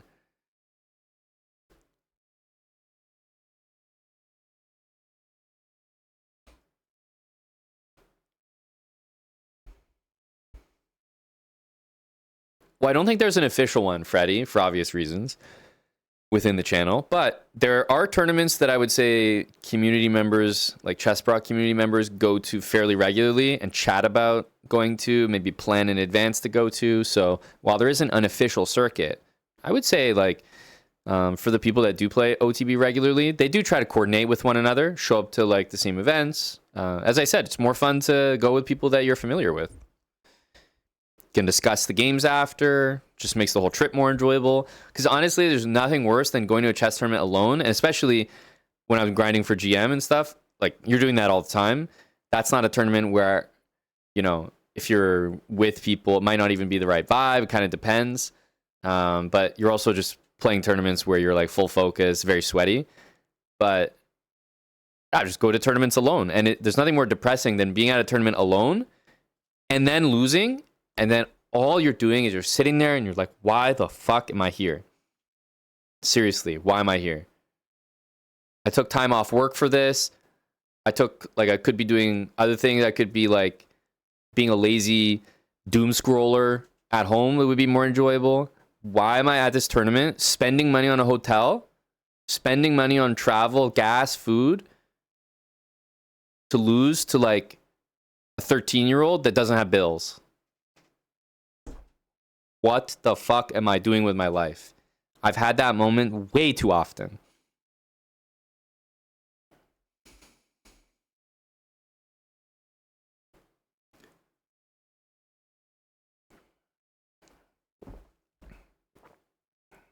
"13-year-old who has the parents pay for it." Exactly.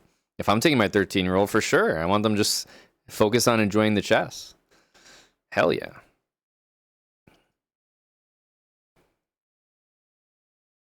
So, I mean, even if you win, you could say the same things, but then it feels fulfilling because you made the decision to go play the tournament knowing that all those things would happen, that you would spend money on things and you would spend your time, but you thought, okay, at least I get some good games. Hopefully I play well. At least I'm happy with that. Good opponents, maybe even win more games than I lose, maybe even win a prize. Then you feel a little bit of fulfillment. Because at the end of the day, it's a hobby of yours, or maybe more than that, and so you will sacrifice some things to get to do it. But at some point, you do everything, and then you also take just fat L's every round, and you're like, okay, this isn't what I fucking signed up for.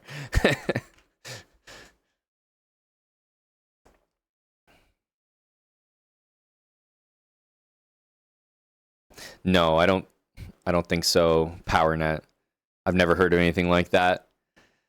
Only rules with ratings and stuff at tournaments is usually if you're unrated, you can't win like a super significant prize. Because, yeah, obviously you could just be some sort of like sandbagger or something. So they usually cap your prize winnings as an unrated player, but that's about it. Yeah, there's no special rules, I think.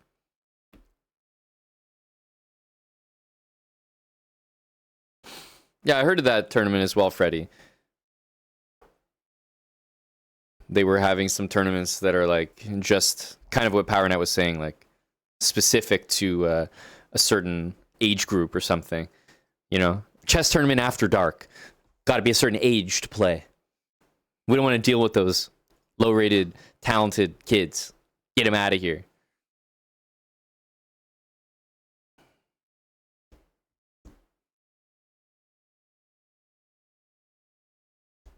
That's good advice, MM. Your first chess tournament should be something local.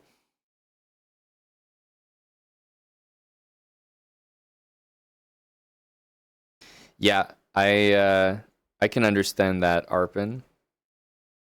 It's interesting that chess does not necessarily, but I understand that, yeah, most video games of any sort, Geo as well, do have this sort of 18 plus rule. Often at the events that are live for these and that have fans there, they have an open bar or they have a bar, so some sort of thing going on. And for that reason, I know is one of the big ones. They need everyone to be, you know, a certain age or something, depending on whether it's in Europe or Canada or something. So sometimes it's that, but it's usually just for legal reasons, so that you don't have 13-year-olds like competing without their like parents' consent or something. Just need to be of age. All right, let's take a look at this. Drew, the Malone Ranger, playing with the white pieces.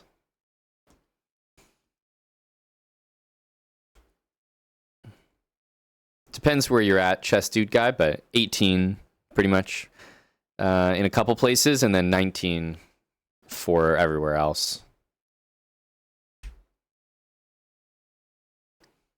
These are from a classical chess tournament, yes. D3, obviously a blunder here from Drew. Probably didn't quite have the girth to bring out the Jerome OTB, but we'll forgive him depending on the result of this game.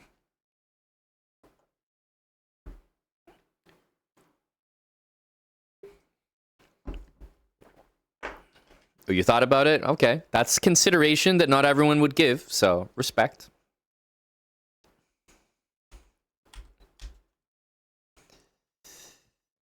D3, bishop G5, knight C3, already eyeballing the fantastic looking knight D5. And you know he's eyeballing it because he played it anyway. Takes, bishop takes, yep, sure. Castles. This might be picky, but I would definitely, after taking this back, I feel like my next move would most likely be retreating the bishop or playing c3. Because essentially here, I would say black's standard move might be this. Because if you go back, maybe they continue like this, and they get to take. I don't really know if this is a big deal, but I would certainly consider it, because then you get rid of that nice bishop. And then if white takes, okay, got opposite bishops. Black's position is pretty fine here. Bishop takes c6 is no big deal. So because of that, when I see castling, I would probably look to try to take advantage of it. Bishop b3 or c3. Maybe try to hang on to this bishop a little bit longer, because the bishop pair is worth something here. But yeah, h6 does look like a decent move from black. So castles, queen e7. Now I'm absolutely interested in c3 or bishop b3. We do see c3. Is a3 worse than c3? Well, the move c3 is to keep the bishop like this and also support d4 and b4. a3 keeps the bishop and supports b4. So 2 good things versus 3. Plus, after you play b4, the usual plan is to play a4 afterwards, so I don't want to waste the move playing a3. Rook e8. Okay, now I like this a lot. Now I would play b4, and then I would immediately save my bishop with bishop b3. Or I would play b4, a4, and then make some threats here, but in general, I would bring the bishop back. Point is, I like b4 a lot. And yeah, I would have a real hard time not playing a4 here. But not our buddy Malone Ranger. He's cooking up something, and I have to say, I respect it. Any idea what Malone Ranger played here? It's a move that I mean, blindly, I would say a4 is just a nice looking move here. Really can't go wrong with it, but I certainly like how the Malone Ranger continued this game.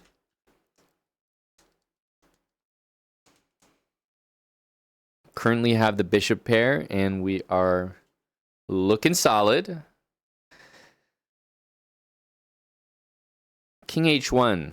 I mean, I see the vision. Definitely a little slow. Yeah, I knew fucking Tim Cannon would get this one correct. Sphinxy very much on the right track there. Yeah, knight h4. Knight h4.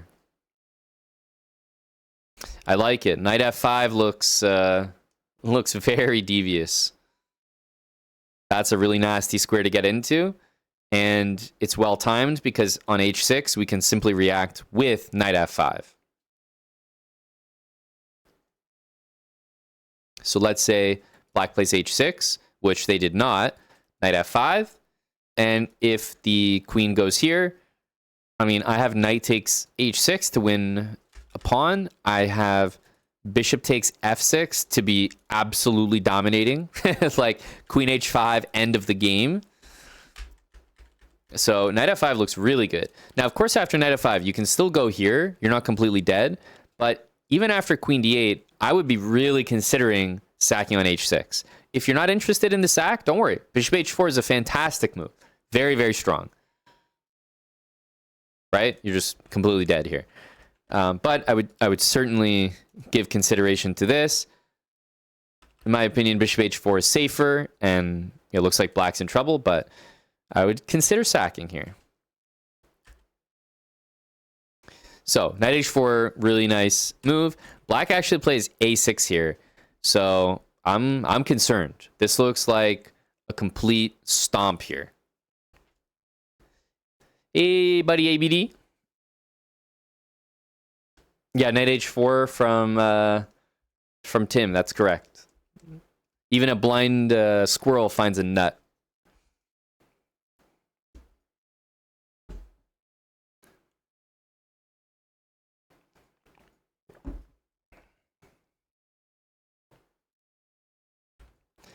Knight f5, queen d8, forced. You do not want to allow that.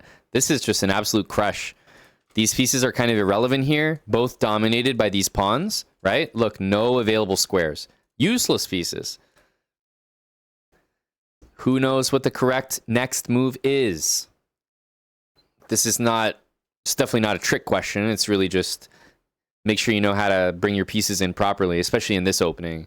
Goes without saying that the next move is a guarantee.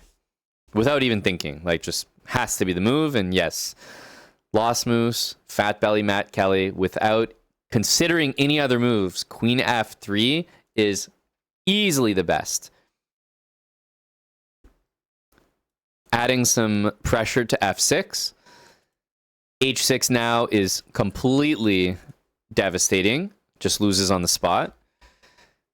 You can't really play G6 for obvious reasons.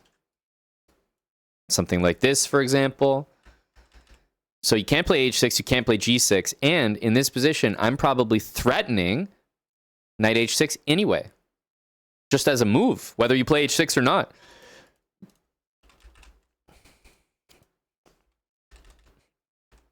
So queen f3 is crushing. Wait, rook b8 was actually played.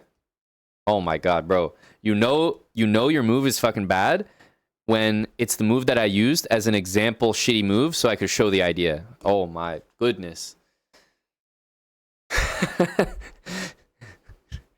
I was like excited to show all the possibilities here. I was like, all right, rook b8, whatever. And this is what white can threaten. Oh no, bro, this was the actual move in the game. Terrible for my guy here. Oh, Malone, how dirty did you do him? How dirty did you do him? What did you prescribe to him, Doc? Queen g3. Believe me, I like knight h6, but I might like queen g3 better. This, you know, I can see the rationale for both. It really is a choose your own adventure. Like, I'm sure white's dominating no matter what they do. I mean, this looks like bad things should happen. If knight h5, you're just dead lost, I feel, after this. Knight back, maybe queen h4 even. You're kind of skirting with death here. There's also knight h6 again, by the way. This move wins, like, just nonstop. But maybe queen h4, I'm not too sure. I'm assuming that that's what was played. Also, after this, maybe queen h4 first is just better, because there's no f6, and g6 is not playable, so you have to go back.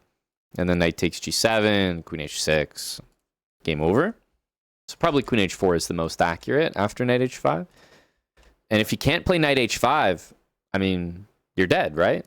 This game has to be over. There's going to be sacks and nonsense everywhere. Oh my god, every piece is working here.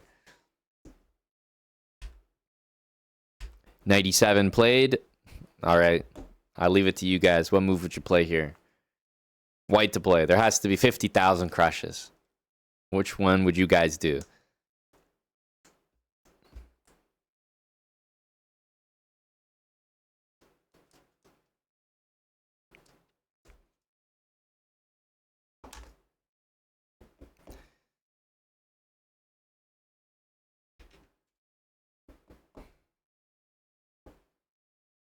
Gotta be more specific than that, Tarnished.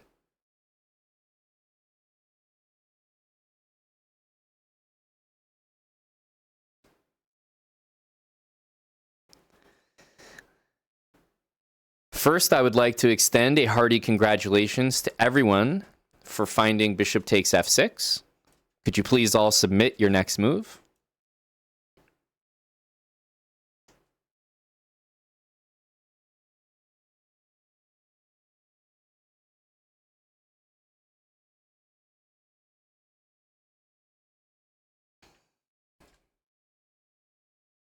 Oh, what's the matter? You're not winning anymore?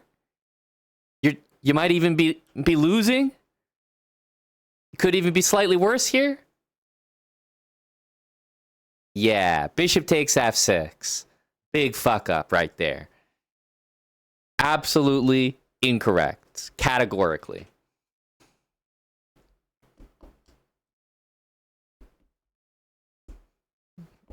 That would be the mistake of the game. And so easy to do. You see knight e7, you're like, oh, bro's throwing. Like, bishop takes, I'm pinning the knight. I'm like, what? I'm absolutely thumping him here. But knight h6 was played, which is great from Drew. I saw that suggestion by a few people. But bishop takes f6 completely throws. Hit bishop c7, you might even lose the game. Takes. Well, maybe this to not lose the pawn. And yeah, you're not better, that's for sure.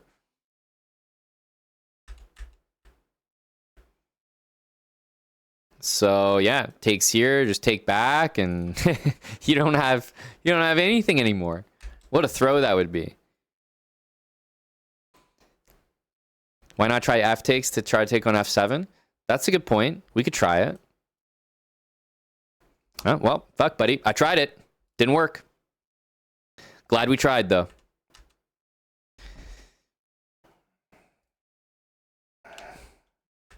Bishop takes f6. Big mistake. Big mistake. Just such an easy blunder to do. Easy blunder to do.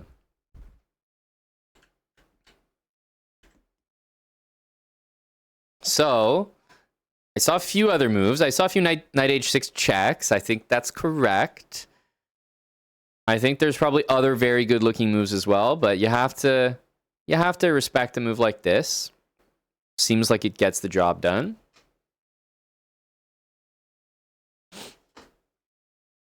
If takes, we can see just how dead this is. No knight g6. If the king moves here, I think we can all appreciate this. So clearly black's best move here is king f8. How would you consider king f8 to be a good move? How would you play now? I mean, king f8 is a type of move that I'm not going to lie. If I didn't have things calculated in advance, I wouldn't be super confident here. I would know that I'm completely crushing, but it's kind of easy to go wrong and just like maybe overextend a little bit. You know you're completely crushing, but hopefully you know what I mean when I say that, like, you know, things can still go wrong. Got to choose the right move here.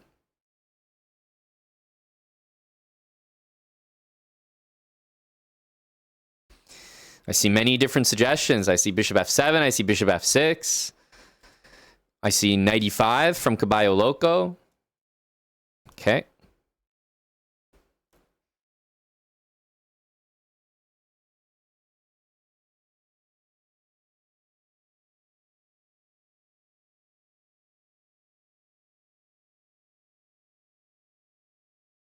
Knight f5. Caballo Loco, I'm telling you, my guy. Straight up, if you are attacking someone and trying to solve a tactical, aggressive sequence, never will the solution be to return where you just came from. Just, I'm going to tell you right now, does not exist.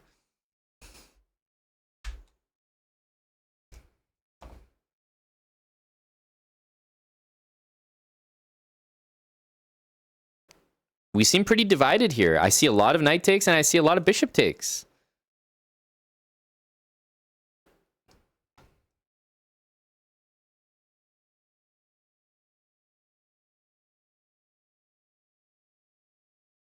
We'll be doing speedrun Chafex just after we review some games and head to kick. J.27, thanks for the 6 months with Prime. Okay, so for the bishop takes f7 crew, my question is, what are we doing after this? Because if we take here, all of a sudden we're not actually delivering mate. If we take here, all of a sudden we might not be winning. If we take here, I'm once again not 100% convinced we're winning. So I think we could be potentially throwing by doing that. So bishop takes f7, I would immediately rule out. Even if that can work, it's definitely trash compared to knight takes f7, where everything is defended and we're gaining tempo. So definitely not bishop takes f7. Now the question is, do we take with the knight or do we play bishop takes f6? Two pretty good options. Which one do we like there? If knight takes here, I think it's pretty clear this queen's got to move. So let's say queen d7. What comes next? Because if you want to take on f7, you got to have something else ready. For example, I'm about to play knight takes your bishop and then take your knight, and you're about to be losing. So better have the next thing ready.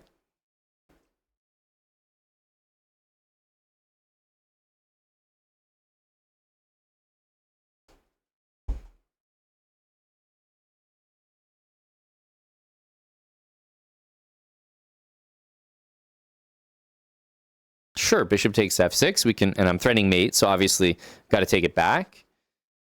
And then maybe we get to this position, and it's like, yeah, it's winning, but it's not that easy to see, is it? Maybe it's just slowly winning. I don't know. Knight takes e5. Perfect, perfect. Thank you.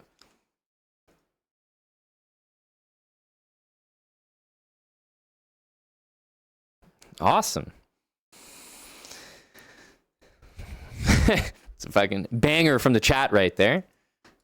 Absolute banger.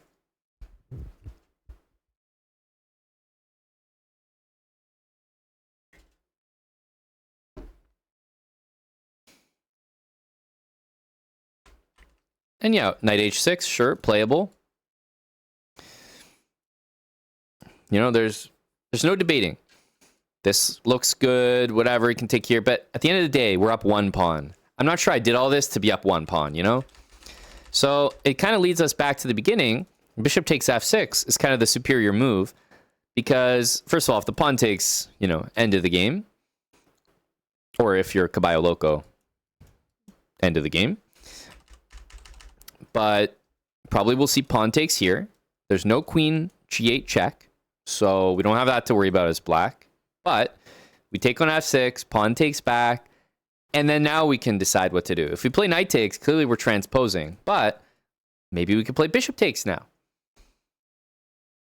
That's different than before because now there's no pawn takes knight, and then we're winning the rook guaranteed. So that's kind of a much better way to do the exact same calculation.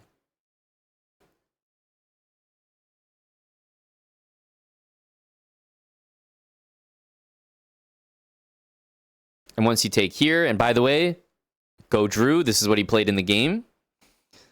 Queen d7. How did he continue? Of course, snap that material off the board. Rook takes. Queen g4. Oh my goodness. You love to see it. A guy going for a queen trade after winning material.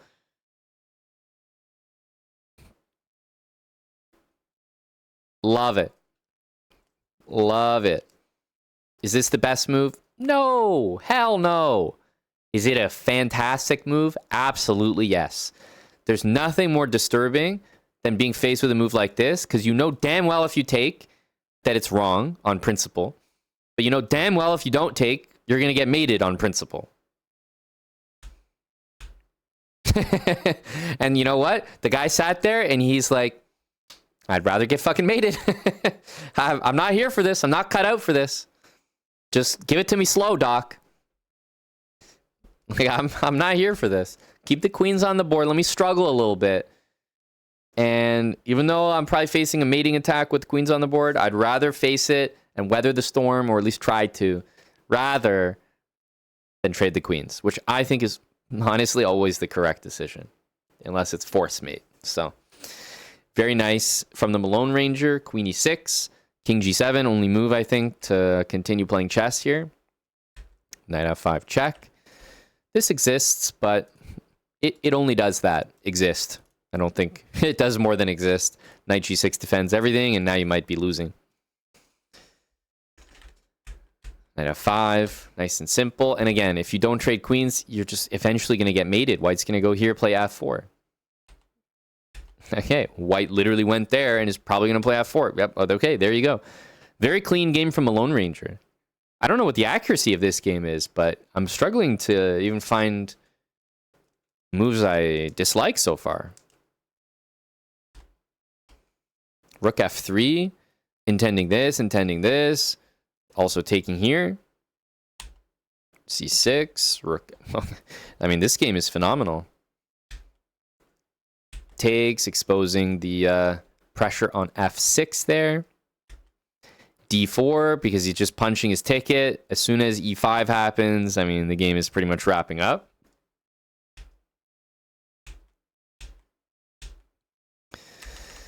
So maybe we don't need to take here. We could play g4 right away, but honestly, this is all correct. Taking in g4, g5 feels pretty unstoppable. I will say rook g8 here would make me pause, because I'm not sure how I would handle that. But overall, this should still be correct. I would be perhaps slightly more interested in playing g4 first, because maybe here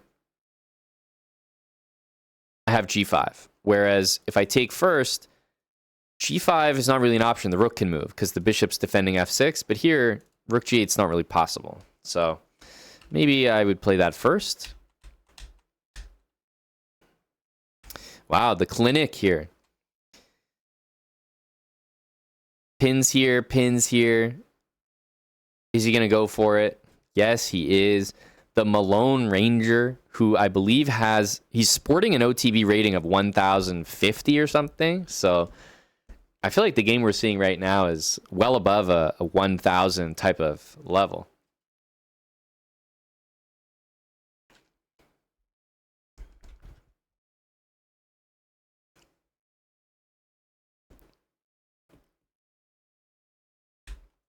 king g8, queen e6, the finesse.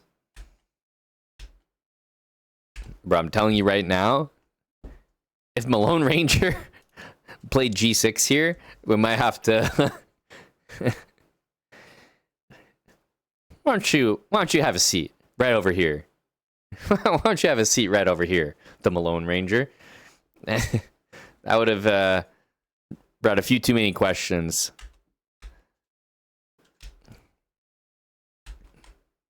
Takes rook g1, queen e8. Yeah, g6 wins the rook unless you take it, and if you take it, rook g1 wins the queen. That was the idea with that one, but this is a pretty clean finish. God damn, like I'm clicking game review because I gotta see. Hell yeah, game review says 87%. 87%.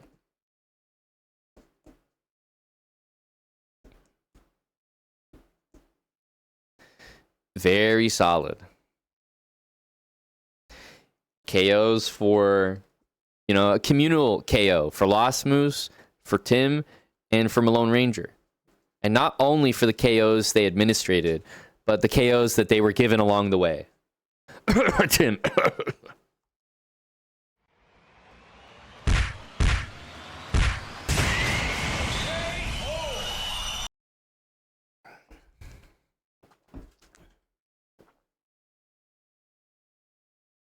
So they're better on the attack? Not really. Malone Ranger is getting dinged for this move as a miss because knight h4 was just so damn strong, but I respect this move. He's also getting dinged for this move as an inaccuracy because maybe the king can go here and he can like fight on for a little bit longer, whereas this will lead to force mate. But I mean, if those are the two problems with that game, yeah, clearly that was a good one. Clearly.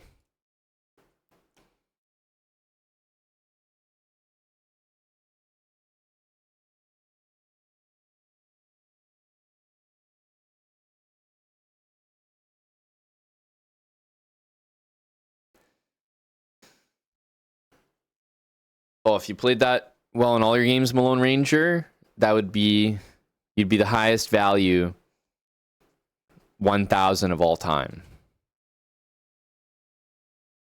Literally.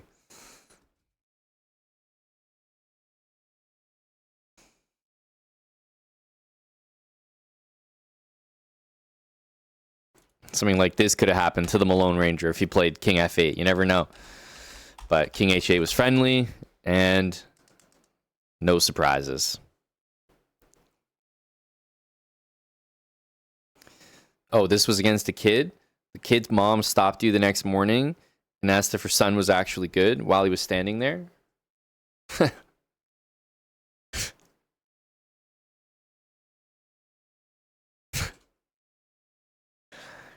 That's when you...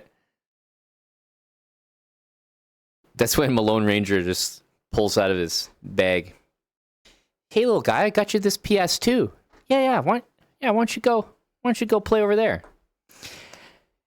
Oh yeah, son's amazing. It's a great kid, great parenting. It starts back home, doesn't it?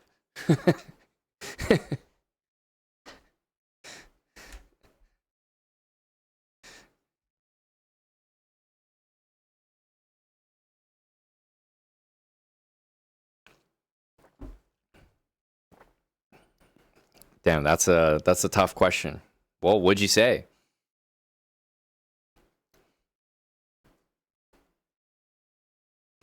I wouldn't look at this game and immediately think that Black was, like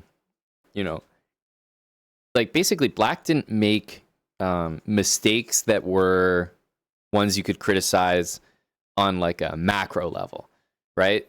Some of the moves, as I'm looking at the game, were crazy. But realistically, was it a game full of mistakes that I'd be concerned about? Not too much. The guy's playing rook b8. I mean, it's a totally useless move. Doesn't do anything to help the position. But ultimately, was the guy blundering like pawns, blundering material? No. I mean, it took like in the Malone Ranger, some beautiful attacking moves. Finally, he cashed in and won the exchange. That's it. You know, those are in general pretty good odds at. I think the guy was like 1,200 or something. Can't be too upset with a performance like that, but lots of like useless moves that Black play that you can just shore up a little bit. But I'd rather be dealing with someone who had those kind of errors than someone that was just a serial piece hanger at low elo. Yep, that's fair criticism, Malone Ranger. Not a lot of conviction in the guy's game, not a lot of confidence. So that does make sense.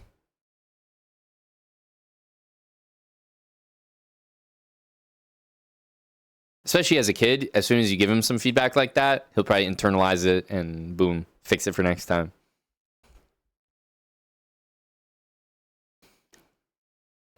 GG.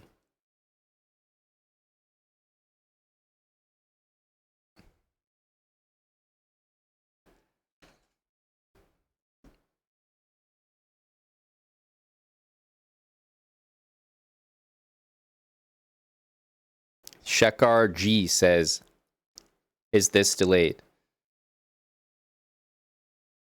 No. Not for me. Anyone else?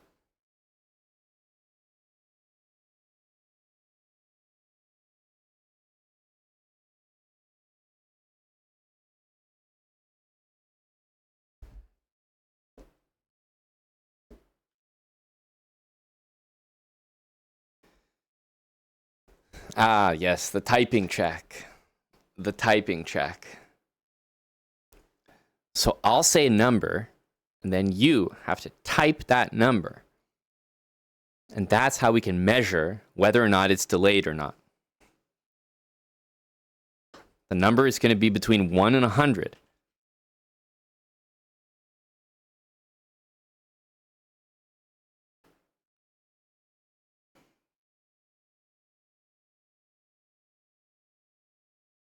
$94.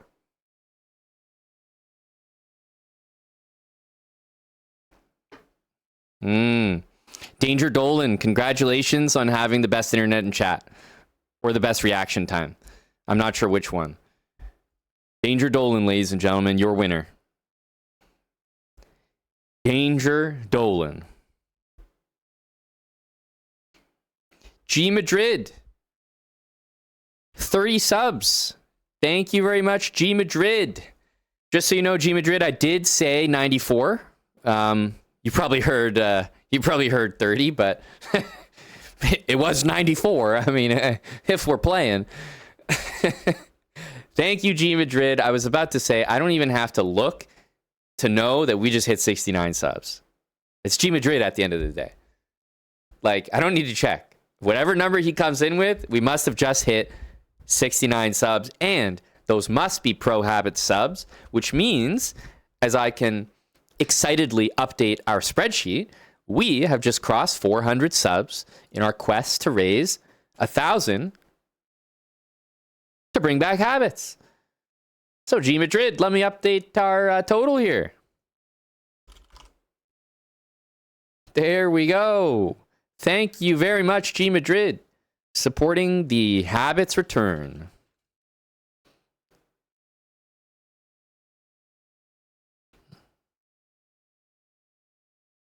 I thought about it, Smokahontas, but it was pointed out, there would be no accountability at that point. It has to be available to the public. And yes, be careful not to summon him. Thanks, G Madrid. Always a habit supporter, always a channel supporter. I hope it happens.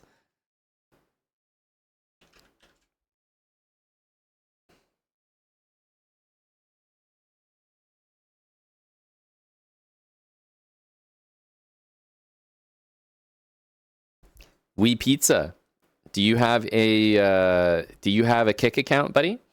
I ask because I think I'm gonna head over to our Kick channel to stream the rest of the evening, but I'm definitely down to check one more OTB game. We Pizza is one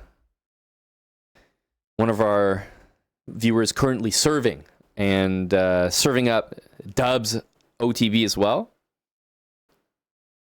Happy to look at one more, but I think it's a kick move, because after we check another game, we're going to be continuing our speed run, which is new.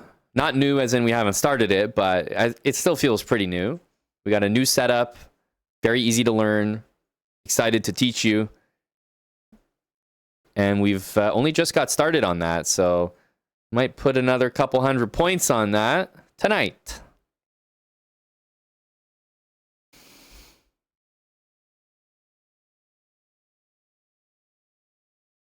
That's right. Bumpton. G Madrid got us to 69 subs here, so you know we've unlocked the possibility. It wasn't available until 69, so thank you to G Madrid.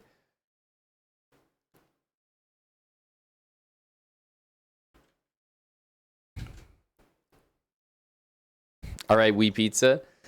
I'm gonna check out your game on Kick then. Do one more game review and then onto the speed run. So, what does that mean? It means we're ending our stream on Twitch. Quite an enjoyable review session. Like I said, I'm a big encourager and supporter of OTB chess. So please keep it up, and I'm happy to look at games that you guys play on stream.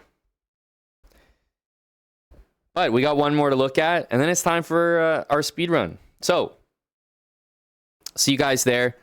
If you don't have an account and you want to watch the speed run, it will be only streamed on Kick. Also, people all the time come in here and like, yo, when was the last time Eric streamed?